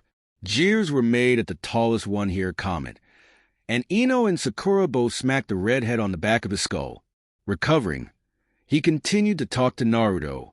"You are the strongest person I know, and I'm glad that I came into your life and your friends." Shikamaru took up the speech. "All of us here have grown up with you at the academy, and we've seen you change from an idiotic prankster into one of the most, if not the most, powerful shinobi in the world. We honestly thought you were just a dead last loser who talked big." Kiba hung his head in shame at the words. "But you proved us wrong in the Chunin exams, and many times since then," Shino stated. "And whenever the village or one of us was in danger, you would always help us." Ino said happily, You've always pulled through for us. Choji put down his snacks for once, trying not to ruin the seriousness. You saved me from the path I believed was my fate, and showed me that I could choose my own path. Niji said solemnly, the gratitude in his voice obvious. And thanks for beating the stick out of his ass, too. Tenten chipped in, and rolled her eyes as Niji hissed her name, and the group laughed. The fires of your youth have inspired us to challenge ourselves and take ourselves to levels we never thought possible. Lee exclaimed, striking his favorite pose. And you are the one who always saved me and helped bring the man I love back to me. I will always be there for you, whenever you need it, Sakura said sincerely, smiling at her teammate, getting a grin in return. Because of you, I had the confidence to be where I am today. Without your support and smiling face, I don't think I would have survived as a kunoichi. I used to be such a dash, Hinata went to reiterate her speech, but was interrupted by Naruto. You don't have to do that, Hinata. I heard it before, and I will always remember it. Naruto grinned at her, but she shook her head. I want everyone else to hear it too. As I said before, I used to be such a crybaby, always giving up before I had a chance to start. I almost took the wrong path so many times that I lost count. But you helped me find my way and take the correct path, Naruto. I always chased after you, wanting to catch up to you, wanting to walk with you forever. You changed who I am, Naruto. Your smiling face saved me, Naruto. That's why I will never be afraid to die as long as I can protect you, because I love you, and I always will. Almost everyone had tears in their eyes as she recounted her speech from before her battle with pain, and Naruto smiled painfully as he recalled the outcome of that battle. Pushing the thoughts out of his head, he stood up and went up to Hinata, grabbing her hand and turning his back to the group. They stood side by side at the head of the group, almost like they were leading them. He smiled over at her, the smile that he knew always melted her heart, and looked over his shoulder at their friends before turning his head back and speaking to her. I'm glad I was able to inspire you, Hinata, but you saved me in your own way, too. When I think back on my childhood, I recall how lonely I always was. Everyone hated me, and I never got any recognition from the village aside from hateful looks and words, along with the occasional beating. There was a collective gasp from the group, and Rokuro involuntarily growled. Naruto shook his head. But looking back, I remember feeling someone looking at me with something other than hate, usually when I was alone. I always thought it was the old man with his crystal ball, but when you confessed to me, I realized that it had been you. It was always you. And because of that one person, the one look that wasn't filled with hate, I decided not to hate everyone. If it hadn't been for you, I almost certainly would have ended up like Gaara. Because of your love and support, I was able to make friends. I was able to beat Niji in the Chunin exams because of what you said to me, and I was able to beat Pain because of your confession. And now, you don't have to chase after me anymore. We're going to walk side by side forever now, as husband and wife. Naruto finished his speech as Hinata gasped and blushed a deep crimson. You don't have a ring, do you? Rokuro asked. Naruto shook his head sheepishly, and Rokuro grinned at him before everyone started laughing. You knucklehead, leave it you to ruin a loving, beautiful, emotional moment by forgetting the most important part. Hinata squeaked and took a deep breath before speaking loud enough for everyone to hear. I don't mind. As long as we get married, I don't care if I ever get a ring. Naruto shook his head rapidly. No, I'm going to get you something really special, Hinata, just you wait. You definitely deserve it. You are a princess after all. Naruto pulled her closer to him, their sides pressing together as Naruto captured Hinata's lips in a soft, chaste kiss. Her blush didn't go down, but it didn't redden either. Ugh, can this get any grosser? Kiba scoffed, but no one was convinced by his disgust. Tears in your eyes at such a beautiful moment tend to ruin any manly comments you might try to make. Anyway, we're all proud to have known you, Shikamaru continued. I'm proud to have called you my friend. Brother, Rokuro smiled. Teammate, Sakura. Comrade, Choji. future Hokage, Shino, hero, Kiba, fiancé, Hinata, and the person who saved our butts more than once. Ino finished. When you finally take the office of Hokage, the fires of our youth shall burn with yours, and we shall be unbeatable. Lee promised, giving Naruto a thumbs up. Everyone sighed at the statement, and Naruto looked at him with a confused expression. Did he just say what I think he said? Naruto asked, and Neji shook his head, brushing off Lee's comment. What he means is, we will support you no matter what. As the heirs to some of the largest clans in the Leaf Village, we shall unite with you to make this village and this world a better place. Just remember who helped you get to the position. Neji reminded him with a smirk. Naruto was overwhelmed by happiness. He grinned blindingly and looked at all of his friends. They were like family, and in some cases they actually were, and he felt privileged to know each and every one of them. Thanks, guys. This means more to me than you could ever know. I never had a family growing up, and when I finally became a ninja and got assigned to Team 7, I thought that I would finally be able to find somewhere where I belonged. At first, I thought that you guys just hung out with me because I was a part of our class at the academy, but all of you proved me wrong. You guys stuck by me, even when you didn't need to, and supported me throughout all the things that happened. No matter how tough things got, you guys were always there for me. You gave me love. He squeezed Hinata's hand and smiled at her. Friends, he looked over all of them. Family. He glanced at Rokuro and Hinata, and most importantly, people to tear shit up with. Everyone laughed, and the party started up again. They simply sat around, talking and laughing with each other late into the night. At around 1 a.m, they had cleaned up, and everyone was saying their goodbyes. Soon only Naruto, Neji, Hinata, and Rokuro were left in the apartment. Night, little bro. See you in the morning.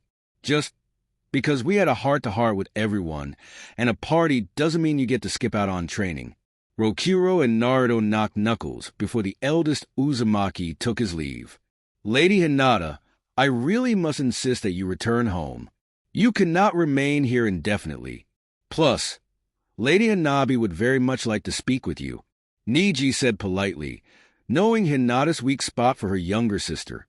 Hinata looked at Naruto with a pleading look, and he laughed at her. You look so cute like that. How can I say no? I'll see you tomorrow after training. Naruto gave her a kiss, and soon after he was alone in his apartment. He sighed happily. Today, despite its rough start, had been a good day, and tomorrow promised to be even better. Naruto quickly brushed his teeth, and then he hopped into bed. He couldn't wait for tomorrow, so sleep couldn't come fast enough. But eventually, the exhaustion from making a 3-day trip in a day and a half, and the emotional strain and intensity of the past few hours caught up with him, and he drifted off into his dreams. That night, his dreams reflected the life he was currently living, and to his surprise, they weren't any better than his actual life. He was extremely pleased by this. That meant that he was truly in love, and he had found acceptance and fulfillment in life.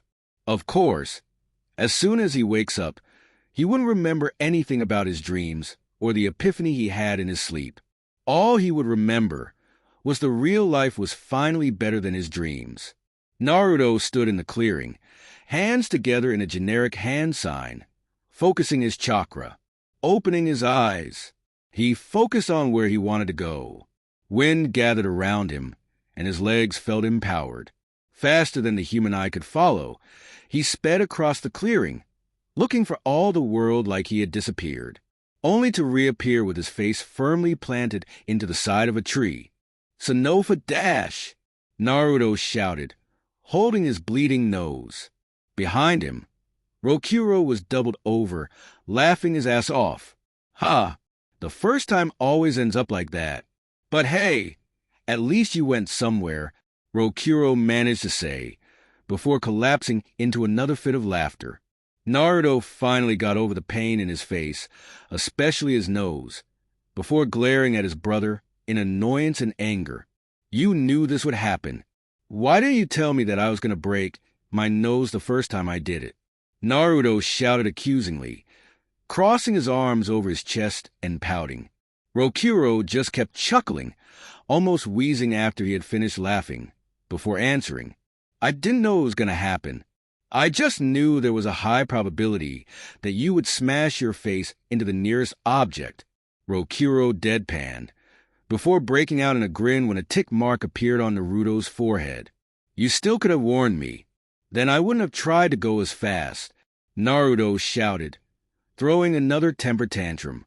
This time, Rokuro only laughed for a short while before regaining his composure. Yes, I could have, but that would have been counterproductive. Naruto looked puzzled by this, so Rokuro procked to explain his reasoning. The point of this technique is to get from point A to point B as fast as possible, correct? Naruto nodded and Rokuro continued. So, in order to do that, you need to be moving as fast as possible. Otherwise, the opponent will see you coming and simply dodge any attack you may be getting into position for, or be able to prevent you from recovering or setting up any jutsu that may take time to complete. So you need to be moving as fast as possible. As you've seen when I use this technique, only people with a Sharingan and Byakugan can see me move, and even then they can't react fast enough to do anything about it.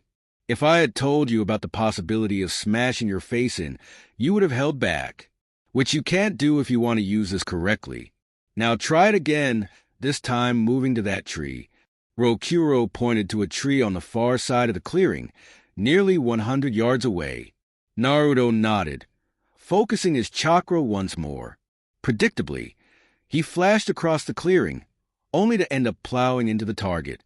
This time, he was a little more prepared and only ended up striking it with his full body instead of just his face.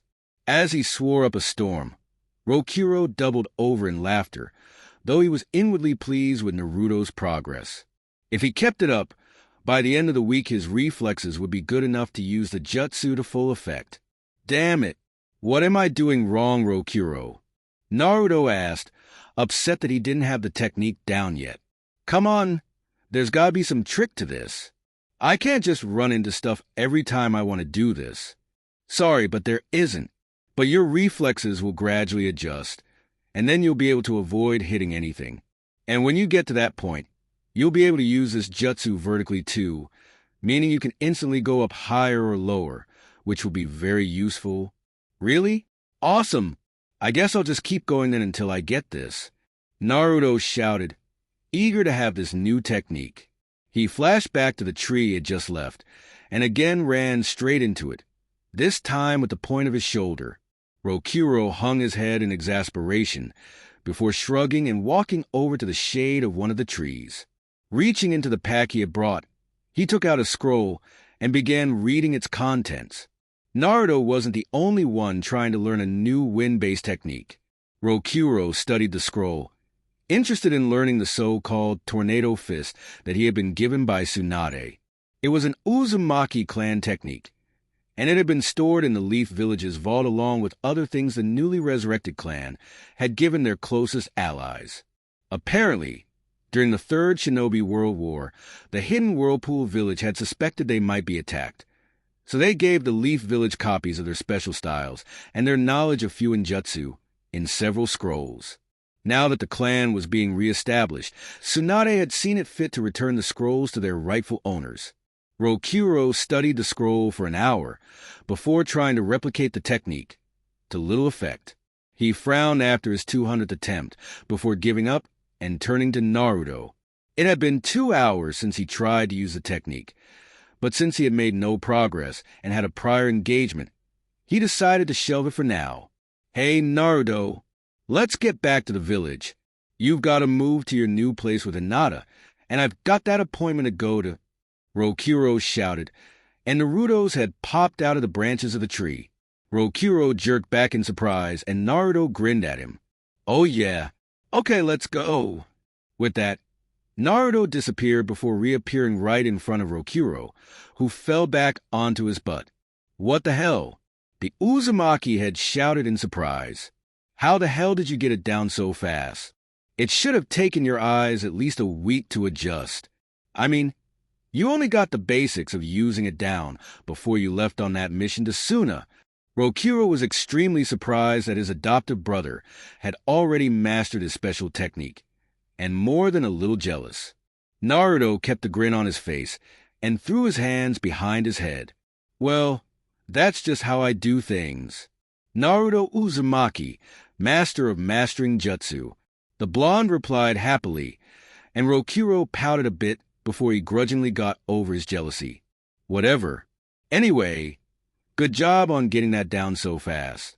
But remember the restrictions I taught you. Only dash.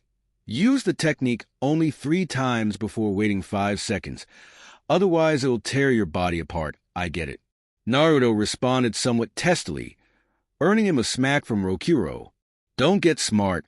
My teammates died because they tried to push that limit, and that made my sensei abandon its use altogether. We're the only 2 who know the jutsu now. So remember its cost. Rokuro said seriously, with a hint of sadness in his voice. Naruto's eyes widened before he hung his head in shame. Sorry, the blonde mumbled, his hair shielding his eyes and his bangs mostly obscuring his face. Rokuro looked angry for a moment before he sighed and let it go. Not your fault. I just needed to warn you, so you didn't end up like them. Anyway, we'll work on this tornado fisting I found tomorrow. Now get moving, knucklehead. Rokuro nudged Naruto in the shoulder, smiling to show that there were no hard feelings. The blonde looked up and grinned, but there was some guilt behind it. He hadn't intended to dredge up bad memories, but he still felt bad about it. They walked back to the village quietly, each lost in their own thoughts. Rokuro was busy reminiscing about the years he had with his genin team before that fateful day, and Naruto was thinking of a way to apologize. He took a sharp breath inward to begin his apology, but decided against it and simply remained silent. Rokuro heard the intake of breath, but was kind of puzzled when nothing came out of his brother's mouth. Rokuro looked over at the battered young shinobi, taking in the state of his body and clothes. Naruto had left his long coat and vest at home to avoid dirtying them, and was simply in his mesh armor shirt and his orange pants. Rokuro could see the results of the weight training he had put Naruto through, and the maturity that had come from the war and looking exactly like his father. Rokuro smiled at him, momentarily forgetting the early apology attempt. You know, you've really grown after the war. Rokuro teased lightly. You barely came up to my shoulder, but now you reach my chin. The extra inch actually made him reach Rokuro's nose, but the redhead couldn't resist teasing him a little. To his eternal shock, Naruto didn't rise to the bait. Usually short jokes really go to him, considering how short he used to be when he was younger. Hey, what's wrong? I'm sorry for making you bring up your old team, Naruto said hurriedly, before he lost the nerve to apologize again. Rokuro blinked, taken aback for a moment, before smiling sadly at the younger man. Hey, it's fine. While I don't particularly like talking about them, it doesn't mean I shouldn't. I need to honor their memory, so using them as an example to help someone else is fine by me. Anything to prevent someone I care about from making their mistake. Naruto looked up in surprise. His older brother sounded a little cold when he said that, and Naruto wanted to know why. But when he looked at Rokuro's face, he decided that doing so was probably a bad idea. So he simply nodded and pushed the thoughts out of his mind, before moving them to what he was going to do next. Last night, after the party, he had decided to move into his parents' old house with Hinata. Not the one they actually had used. That one had been sold long ago, to help pay for his upbringing. No, this was a massive house near the Hyuga compound that had belonged to his father because of his role as Hokage. It was placed near 4 other massive houses, one for each Hokage. Even if a Hokage didn't man or need such a large house, the village still gave them one. And if they passed, it came under the ownership of the children or relatives of said Hokage. Currently, the first 2 were used as museums for the first and second Hokage, and the third was occupied by the Sarutobi family. The fourth had been kept in good shape for Naruto when he was of age, and had also been the swords for Minato and Kushina's belongings. Naruto couldn't wait to see his parents' legacy, even if he was extremely nervous about the feelings it might bring up. Reaching a crossroads, Naruto waved goodbye to his older brother, who promised to stop by later with Karen to check out the new place before heading to the Hokage Tower. Naruto wondered briefly what Rokuro was going to be doing, before shrugging and turning down the road to his apartment. Hinata had come over early to help him pack, despite his protest that he could easily get it done himself. She had been skeptical of this, until he formed 4 shadow clones and quickly packed what little things he had. It had only taken 5 minutes, since he had long since learned to keep his apartment clean. Naruto had asked her to move in with him at the new house, officially, and she had accepted without question. They left, Naruto going to train and Hinata going to pack, and asked everyone to meet at the house later, agreeing to meet up at 1 that afternoon. Naruto shook himself out of his thoughts as he stood in front of his apartment. Unlocking the door, he slipped inside and surveyed the tiny home sadly. He walked through it one more time, reminiscing on all the times he had spent in the place. It was a pretty basic apartment, but it had been home for him for nearly 17.5 years. It was going to be kind of hard to leave it behind, but compared to all the other changes in the past year of his life, this one was small and far from bad. He was moving in with his fiancée, with a child on the way, into a large house that had belonged to his father. The realization helped spur him forward, and creating 2 shadow clones, he slipped on his flak jacket and coat, grabbed his belongings, and left his apartment for the last time. Walking quickly through the crowded streets, Naruto couldn't help but notice the looks people gave him. The younger adults and children simply looked at him with respect and adoration, while the older people looked as if they had seen a ghost. Any shinobi he came across greeted him warmly, as if he was their good friend. And he was. Every Leaf shinobi had an unbreakable bond, and that bond instantly made them friends. Except in Naruto's case, that bond was magnified tenfold. Any shinobi of the Leaf, and many of its citizens, would take a killing blow for him, partly out of gratitude, respect, and admiration, and partly out of guilt for how they had treated him when he had been younger. Naruto simply smiled at them, greeting them with the same warmth, and basked in the acceptance he had achieved, unaware of the people's devotion to him. At the same time, he wished that he could simply go back to being the #1 prankster, without all the hateful looks. Being hated or being a hero, neither one made him very approachable to most. Turning down a street away from the crowds, Naruto and his 2 clones advanced, carrying the heavy boxes like they weighed nothing, quickly navigating towards the house Naruto had been given directions to. Turning the last corner, Naruto grinned as he spotted all of his friends, including Kakashi and Sasuke. They were all chatting amongst themselves, unaware of Naruto's approach. Naruto's grin turned mischievous, and he quietly moved forward. Kakashi had been drilling stealth into him ever since they had recovered from the war, and it had worked quite well. While he wasn't up to AMBU standards, Naruto could be stealthy enough to surprise most ninja. Quietly coming up behind Ino, he shouted loudly into her ear, "Naruto Uzumaki has arrived." He ducked, avoiding the predictable punch his fellow blonde sent his way, while she and everyone else nearly jumped in surprise, except for Kakashi.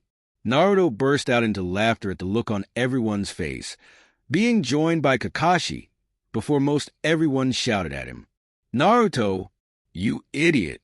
Everyone except Kiba, Kakashi, and Hinata shouted. The Inuzuka could respect Naruto for the surprise, as a fellow prankster, while Hinata simply giggled lightly. She had always found Naruto's pranks funny, and ever since he had been trained by Kakashi, he had scared her more than once. By this time, she had already gotten used to the near-heart attack level of shock he induced with the combination of his stealth and sudden shouting. "Sorry, guys, I just couldn't resist," Naruto said, laughing the whole time. "Old habits die hard. TCH whatever. Are you going to let us in now, loser? Or are we going to let Sakura loose on you first?" Sasuke smirked, indulging in a little revenge. The pinkette cracked her knuckles, looking murderous, while Sasuke held onto her tenuously. He raised an eyebrow at Naruto, and Sakura pretended to struggle against his grip. The blonde gulped and hastily moved to the front door of the massive house, which was a sliding shoji door. Sliding quickly to the side, he tried to move forward only to hit his face on the door. In his haste, the door hadn't opened correctly, and it hadn't opened enough for him to move through. He fell back, the heavy box falling from under his arm, and swore as everyone burst out laughing at his antics. "That's not funny," Naruto grumbled, rubbing his abused nose. "I already got hit in the face during training a bunch today," he whined. Hinata helped him to his feet, still giggling at his pouting face, which only made everyone laugh more when they saw it. Despite his new appearance and clothes, he was still the same childish Naruto they had come to know and love. He pouted for a bit longer, before slowly turning into a grin and picking up the box again. Sliding the door open, slowly this time, he stepped into the house only to raise an eyebrow in surprise as he saw another door, this one an ordinary one. "What gives?" Kiba demanded, and others echoed the sentiment. "The house is huge on the outside. Why is there only one room that goes into the backyard?" Sakura smacked him upside the head, which earned a growl from the Inuzuka. "You idiot! It's obvious that this is just a coat room. Dummy!" Kiba and several others looked confused for a moment before Shikamaru sighed, then explained the situation. All new houses that are built to look like a traditional home have something like this. The lazy shinobi explained. The shoji simply leads to a small room where everyone leaves their shoes and coats, before a normal door leads to the actual house. That way, it still looks traditional from the outside, while having the security of a normal door that locks. Everyone chorused their understanding. Hinata looked at the setup thoughtfully as she and everyone else took off their shoes. Her father would be interested to see this. Maybe then her clan wouldn't need so many guards. Naruto handed his box to Choji, who easily took the weight, before fishing the key to the door out of his pocket. He took a deep breath, nervous about what he might find among his parents' possessions, before Hinata put her hand on his shoulder. Her smiling face caused a grin of his own to form, and he pecked her on the lips before turning the key in the lock and opening the door. Everyone filed into the home, gasping in surprise at the sight. The house looked very traditional from the outside, but the inside couldn't be further from the truth. It was quite simple, but at the same time elegant. The house had a nice modern feel to it, and the furniture and decoration represented this. "Wow, this place is really nice," Ino said, and several of their group nodded in agreement. "From the outside, you think this place would be all traditional, but it's really modern. Man, Naruto has the best luck. My new apartment is nothing compared to this." "Indeed, but Naruto and Hinata are going to be married. A small apartment could never contain the fires of their youth," Lee shouted. His statement caused both Naruto and Hinata to turn red, though the former attempted to strangle the green ninja. Niji held him back until he regained his composure, while Tenten smacked him several times. "Lee, what did I tell you about those kinds of comments?" Tenten shouted, holding the dazed Lee by his vest. "Did he just—" Sakura asked, and everyone blushed or grinned at the implication. You know exactly who would be blushing or grinning, or in Sasuke's case a smirk. "No," Tenten sighed, letting her teammate go. "Honestly, it's just so much of a reflex that he doesn't even know what he's saying sometimes. Well, can we just start looking around and helping with the stuff now?" Choji coughed, and with some instructions from Naruto, they quickly went about what they were originally there to do. The house was quite large, and it took several hours just to dust and air out. Everything went smoothly, though Naruto nearly got into a fight with Kiba. Apparently, the dog handler had neglected to take Akamaru outside for his call of nature, so one of the couches ended up with a dark yellow stain on the corner. The fight was broken up by Sakura and Sasuke, the former threatening to blast Kiba through a wall if he didn't pay for the damage. He grudgingly admitted he was wrong, and after the two hotheads made up, they all ended up in the main living room with dozens of boxes. Well, this is everything. Even though the cleaning was a drag, at least we get to see the legacy of the fourth Hokage now. Shikamaru smiled, but his former whining earned him a light smack from Temari. Yeah, come on, loser. Let's see what your dad left you. Sasuke was actually excited for his best friend. He knew what it was like to have no family, but at least he had known his. The only thing Naruto got from his parents was a few minutes with them each in his mind and what they left him. And ever since the Uchiha had come back, he had allowed himself to open up to his friends, even if they had been very suspicious of him at first. But he proved himself in the war, so he had integrated back into the village quite quickly. Whatever, Naruto responded, too eager to see what his parents were like to care. He went to go open the box when there was a knock on the front door. He looked from the box to the door for a moment, having a crisis between his eagerness and the manners that had been drilled into him by Hinata. Speaking of which, she coughed and looked at him pointedly, and he put the box back on the coffee table in front of him, walking to the door. He grumbled something about polite fiancés before throwing the door open to find Yamato, Sai, Karen, and Rokuro waiting patiently. Oh, hey, guys. Naruto greeted each person warmly, forgetting his ire at being forced to wait to open his inheritance.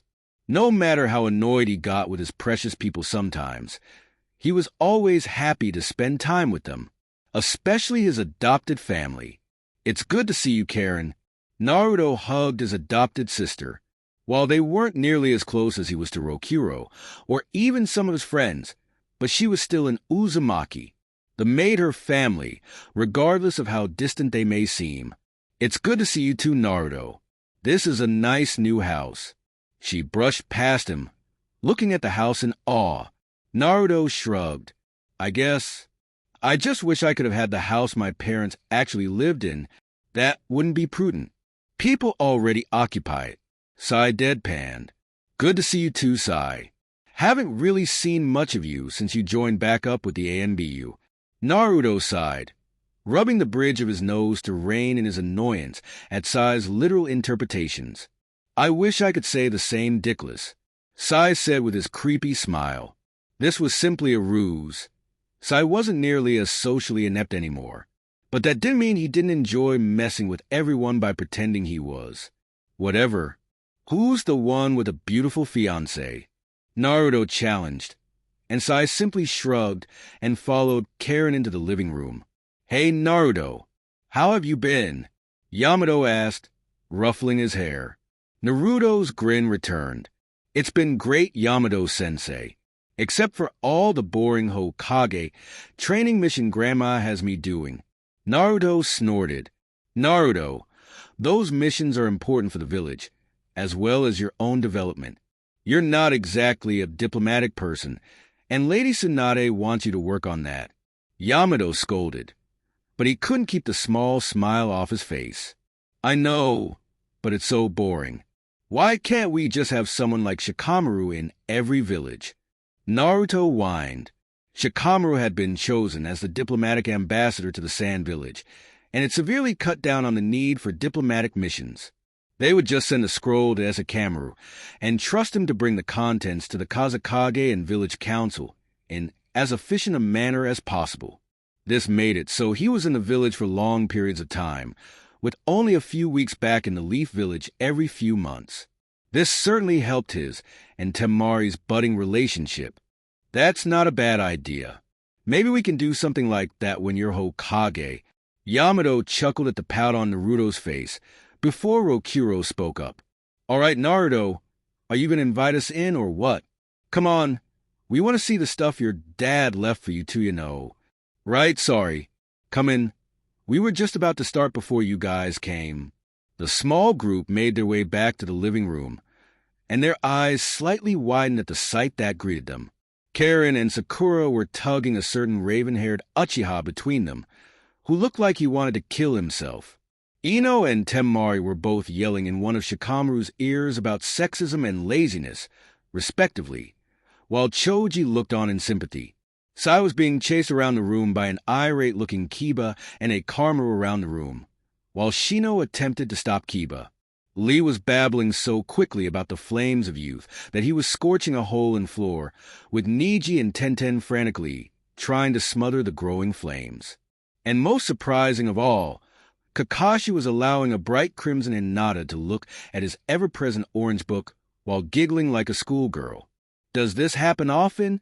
Rokuro asked warily. He was seriously contemplating about making some new friends. Naruto looked like he was about to tear Kakashi head off. "Hey, what the hell are you making Hinata read?" He pounced on his fiancée, intent on ripping the book to shreds. Kakashi simply snatched it out of her hands, reading it out loud while Naruto chased him around the room. "Yamato, should I be concerned about this?" Rokuro asked, becoming more and more concerned about his mental health. After all, he voluntarily hung out with these people. Did that make him crazy too? Yamato shrugged and walked past the insane group of shinobi, heading towards the kitchen. "Not really. It usually sorts itself out, with only a few serious injuries. I just try and stay out of it." Rokuro simply followed him, looking worriedly at the group behind him. What exactly had he gotten himself into by adopting Naruto? 00000 about half an hour later, after many instances of broken furniture and flying kicks and punches, along with a few fixed floors and wall courtesy of Yamato, the group was once again looking at Naruto eagerly as he sat with a box in his hands. Without ceremony, he ripped open the box and began sifting through his inheritance.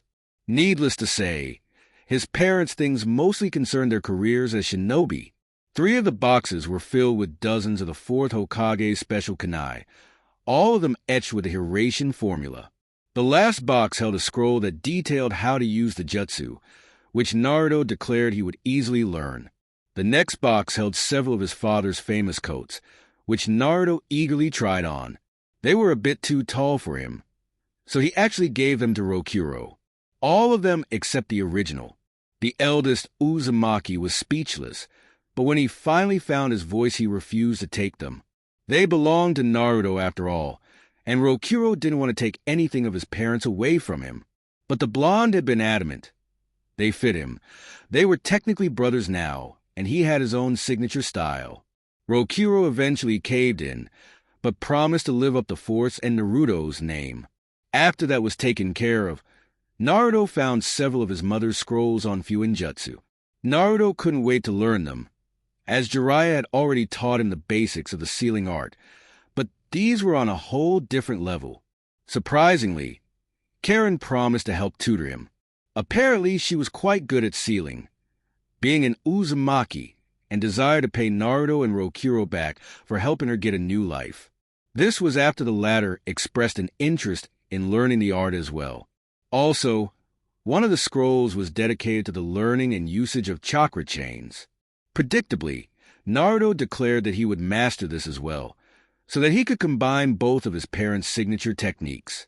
Kakashi actually knew how the technique worked, even if he couldn't use it himself, and offered to help Naruto. The last boxes were filled with simple possessions that the former Hokage and his wife treasured. One such item was another chakra crystal necklace, which Naruto quickly gave to Hinata despite her protests. He ignored her, reasoning that since he and Kurama were friends, that he didn't really need it. The final box was the best, in Naruto's opinion. It contained a pile of photos of the couple, along with many from their childhoods. Naruto couldn't hold back the tears as he looked at the parents he would never really know, but everyone was quick to console him, except Sai. He made a tactless comment about the 4th Hokage not having to see his face look like a badly made-up clown, and ended up through one of the walls when Sakura heard him. After the emotional picture viewing, Naruto and the others sat down to a feast that Hinata mostly prepared, with help from Choji and Yamato. Apparently the two also enjoyed cooking. Choji is a duh, but Yamato? Weird, huh? As they sat at the table, laughing and swapping stories, Naruto could help but feel content with life. He had a beautiful fiancée with a child on the way, amazing friends and family, and he was the hero of the Leaf Village and its future Hokage.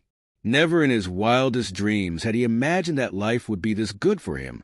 Hinata's thoughts were also quite similar. She had the man of her dreams, his child in her body, and the best friend she could ask for. Not only that, but her father truly respected her and believed that she was a strong kunoichi. Her little sister looked up to her, and she would be clan head in a few years. Then she could unite her clan under one branch and abolish the cage bird seal with the future Hokage's help. Yep, life was good, but it was going to get better. After the meal and cleanup, several Hyuga branch members arrived with all of Hinata's belongings, along with Hayashi and Hanabi. Hanabi shouted gleefully, unable to keep the childlike excitement out of her voice. Despite her rigorous training and high position within the clan, she was still 11. I haven't seen you in forever. Why don't you ever come visit? Hanabi scolded, wagging her finger in mock anger. Hinata giggled and Naruto grinned, while most of the group moved to the living room to allow the family to talk privately. Hanabi, your behavior is not suitable for a Hyuga, especially not in front of others. Hayashi's voice sounded cold and strict, but his eyes were filled with amusement and happiness. Hanabi rolled her eyes at her father's words. We're not in front of others, Daddy. It's just Hinata and the idiot. Hanabi chirped, looking at Naruto with a grin. The blonde scowled at her, before poking her in the forehead with his index and middle finger. Well, at least I'm not short, Naruto said with a smirk. Hanabi sputtered, turning red. She was sensitive about her height, much like Naruto had been, but the fact was that she was even shorter than he had been at her age. The sputtering ended with Hanabi's foot connecting with Naruto's shin. Ow! Why, you little dash?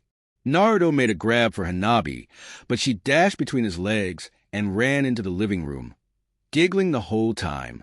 Naruto roared and ran after her in mock anger, chasing the small girl out of the foyer. Both Hinata and Hayashi looked at them with amusement, although only the former actually laughed out loud. Well, they are certainly acting like siblings. I am glad he is able to get along with Hanabi. After all, he will be a part of our family soon. Hayashi looked at his daughter questioningly, and found it funny that she still blushed at the thought. She and Naruto had done far more intimate things, the last thought bringing a scowl to his face. Father, is something wrong? Hinata asked worriedly. Hayashi quickly rearranged his features to his previous mask, but found that he couldn't keep the mask in place for long. The transparent look of worry on Hinata's face saw to that. To both of their surprise, he gave into his emotions for once and hugged his eldest daughter. Hinata's eyes nearly popped out of her head in shock. My daughters, Hayashi whispered, his voice thick with emotion. You've both become so strong and beautiful, despite my poisonous influence in your earlier years.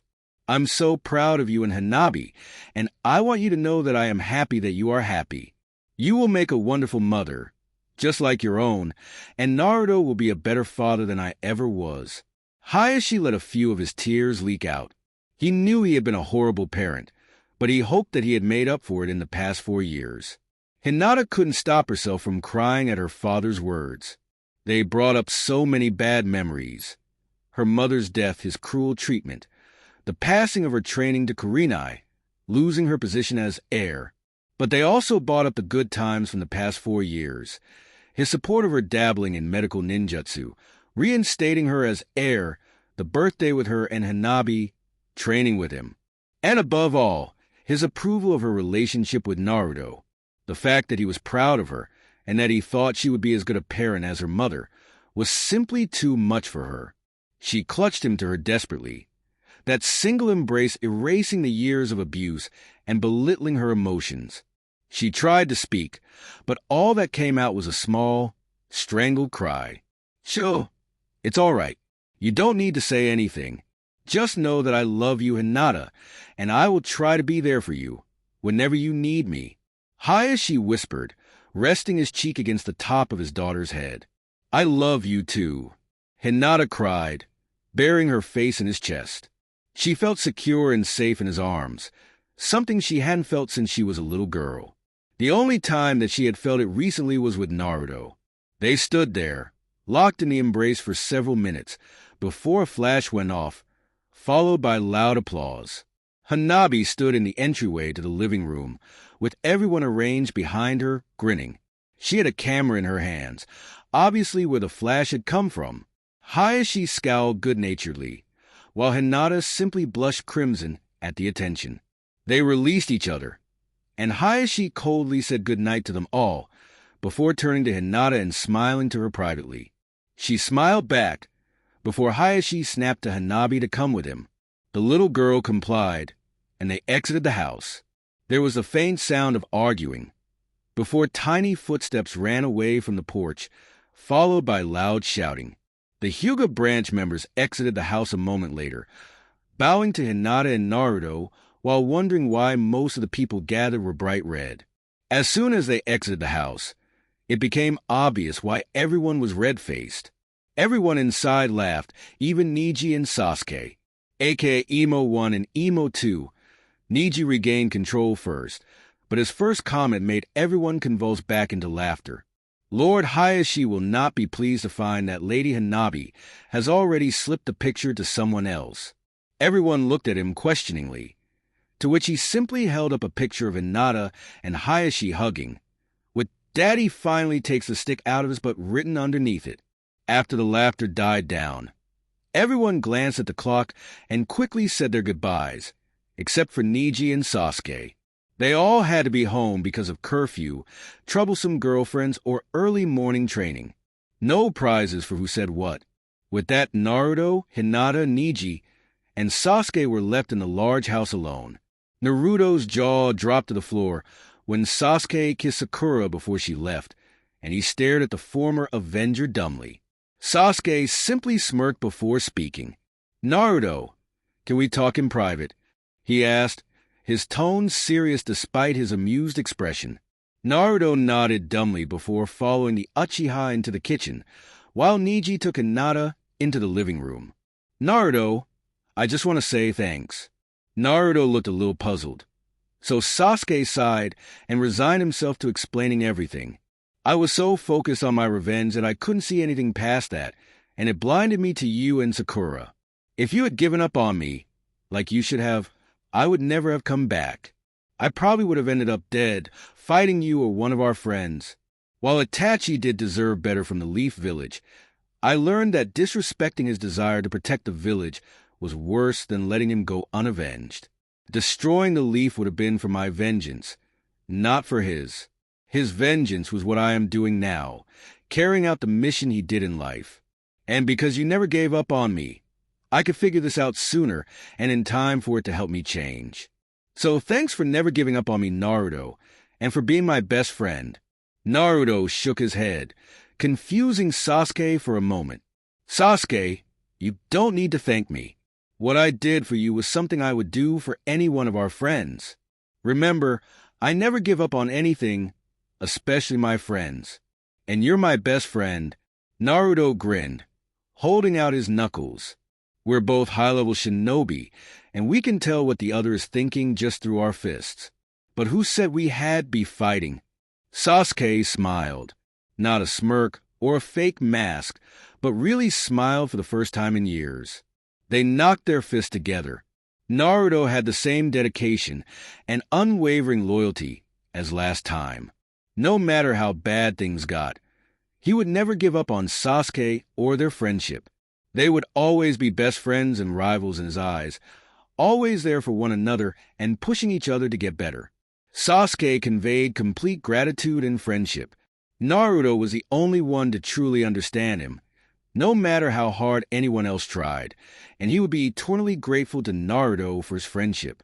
The Uchiha sincerely believed that Naruto was the only reason for him to return to the village, even if there was a certain pink-haired kunoichi that he would never admit being a part of that decision.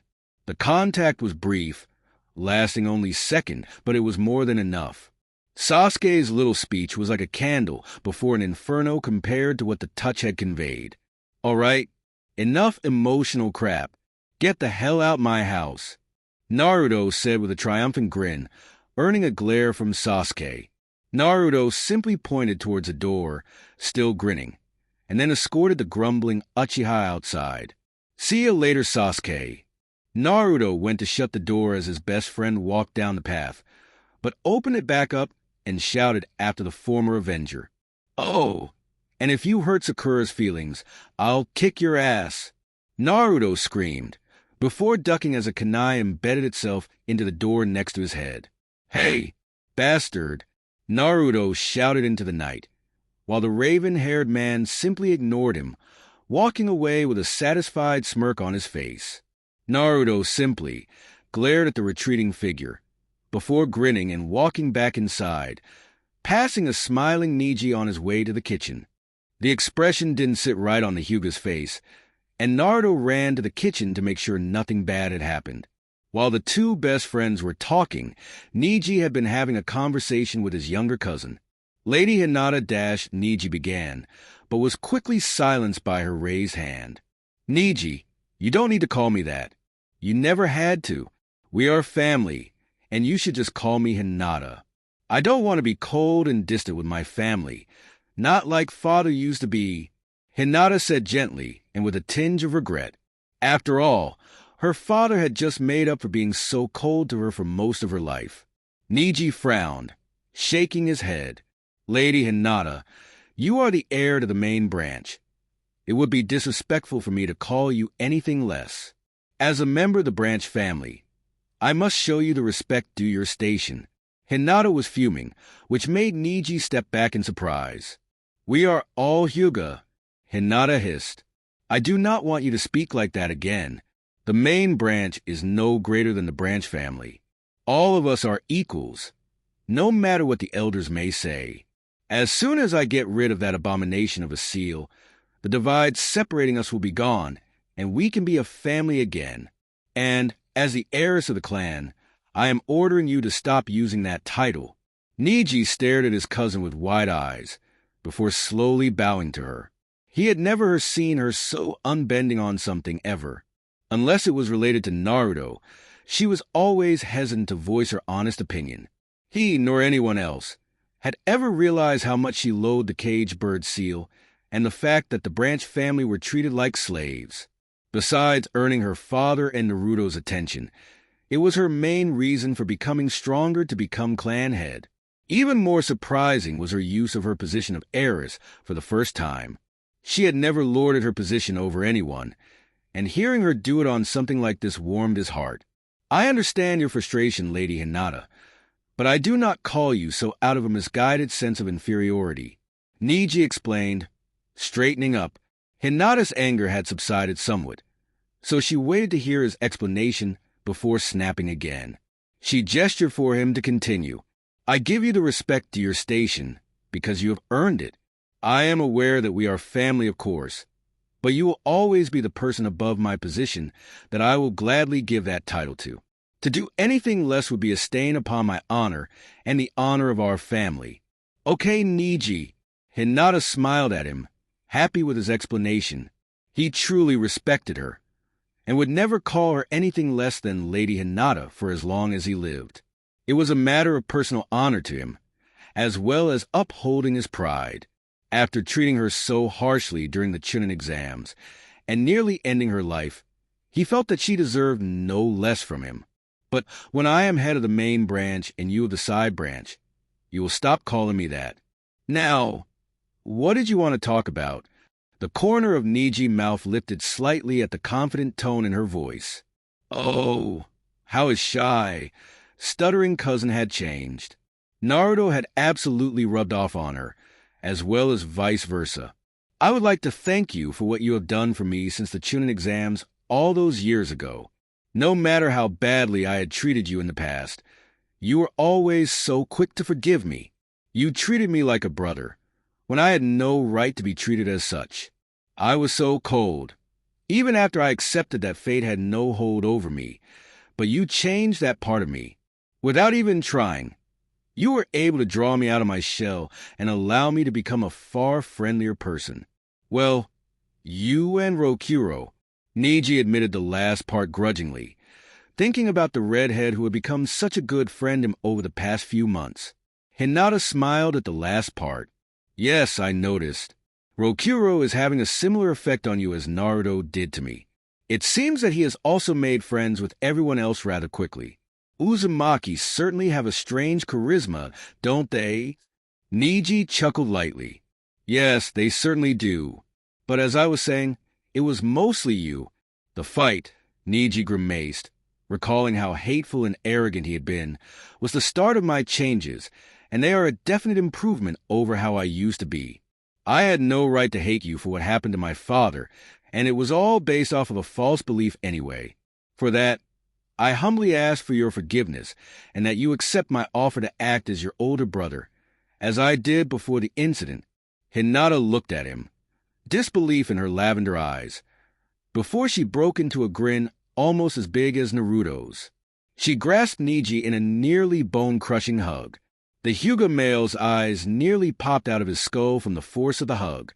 Apparently, her training with Rokuro had paid off. Lady, Hinata needed to breathe.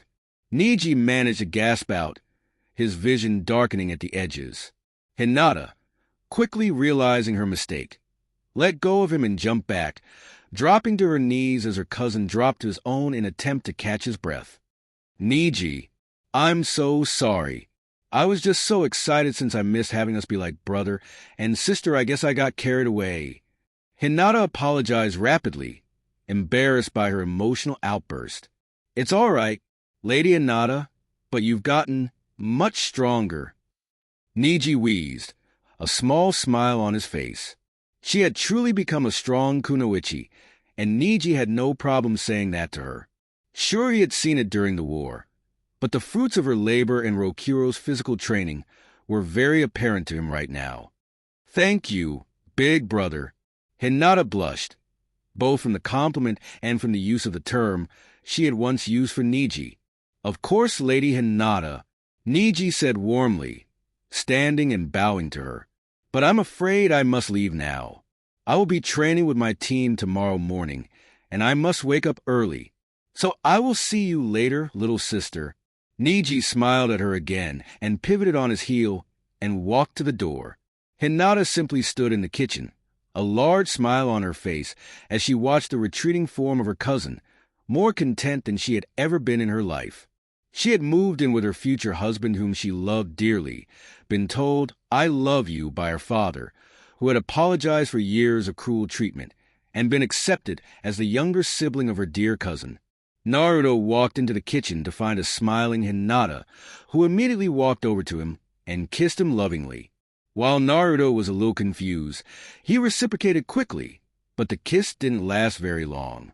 The couple simply smiled at each other, Naruto speaking first. What was that for? Not that I minded. Naruto asked with a cheeky grin. Do I need a reason? Hinata asked sweetly, which drew a laugh from Naruto. I guess not. Naruto grinned, but the grin slowly turned into a yawn. Oh man, I'm tired. All this emotional stuff is really getting to me. Naruto said, yawning again. Hinata giggled, but she made the mistake of watching him yawn twice. She responded with a yawn of her own, before replying sleepily. Yeah, me too. Let's go to bed. Hinata turned and walked down the hall, knowing that Naruto was following her. A perverted thought crossed his mind, and he lightly pinched her butt, drawing a squeak from her. Naruto laughed as she blushed, trying to walk away in a dignified manner. He continued following her, ending up in the master bedroom. While the house had nearly 3 stories, the upper rooms weren't even furnished. Besides, this was the master bedroom after all. Even if neither of them was used to having such a large room, they quickly changed into their night clothes before brushing their teeth. It was reassuring for both of them to have the other person there, since this was the first time they would be in the new house. This was especially true for Hinata, who had never lived on her own before. They slipped into bed, and Hinata laid her head on Naruto's chest while draping her arm across him. Naruto put his arm around her shoulder, pulling her close. They had slept together many times before, but this was the first time they had done so while living together. They were both too excited and nervous to sleep, so they simply chatted about their friends and their individual heart-to-hearts before slowly succumbing to their fatigue and drifting off to sleep. And that wraps up our deep dive into the fascinating what-if scenario where Naruto realizes Hinata's feelings early on. We've journeyed through an alternate timeline filled with newfound emotions, stronger bonds, and surprising twists. Imagine how different their adventures would be, the challenges they'd face, and the growth they'd experience together. It's a beautiful thought that reminds us of the power of understanding and the impact of realizing what's right in front of us. Thank you for joining us on this imaginative exploration.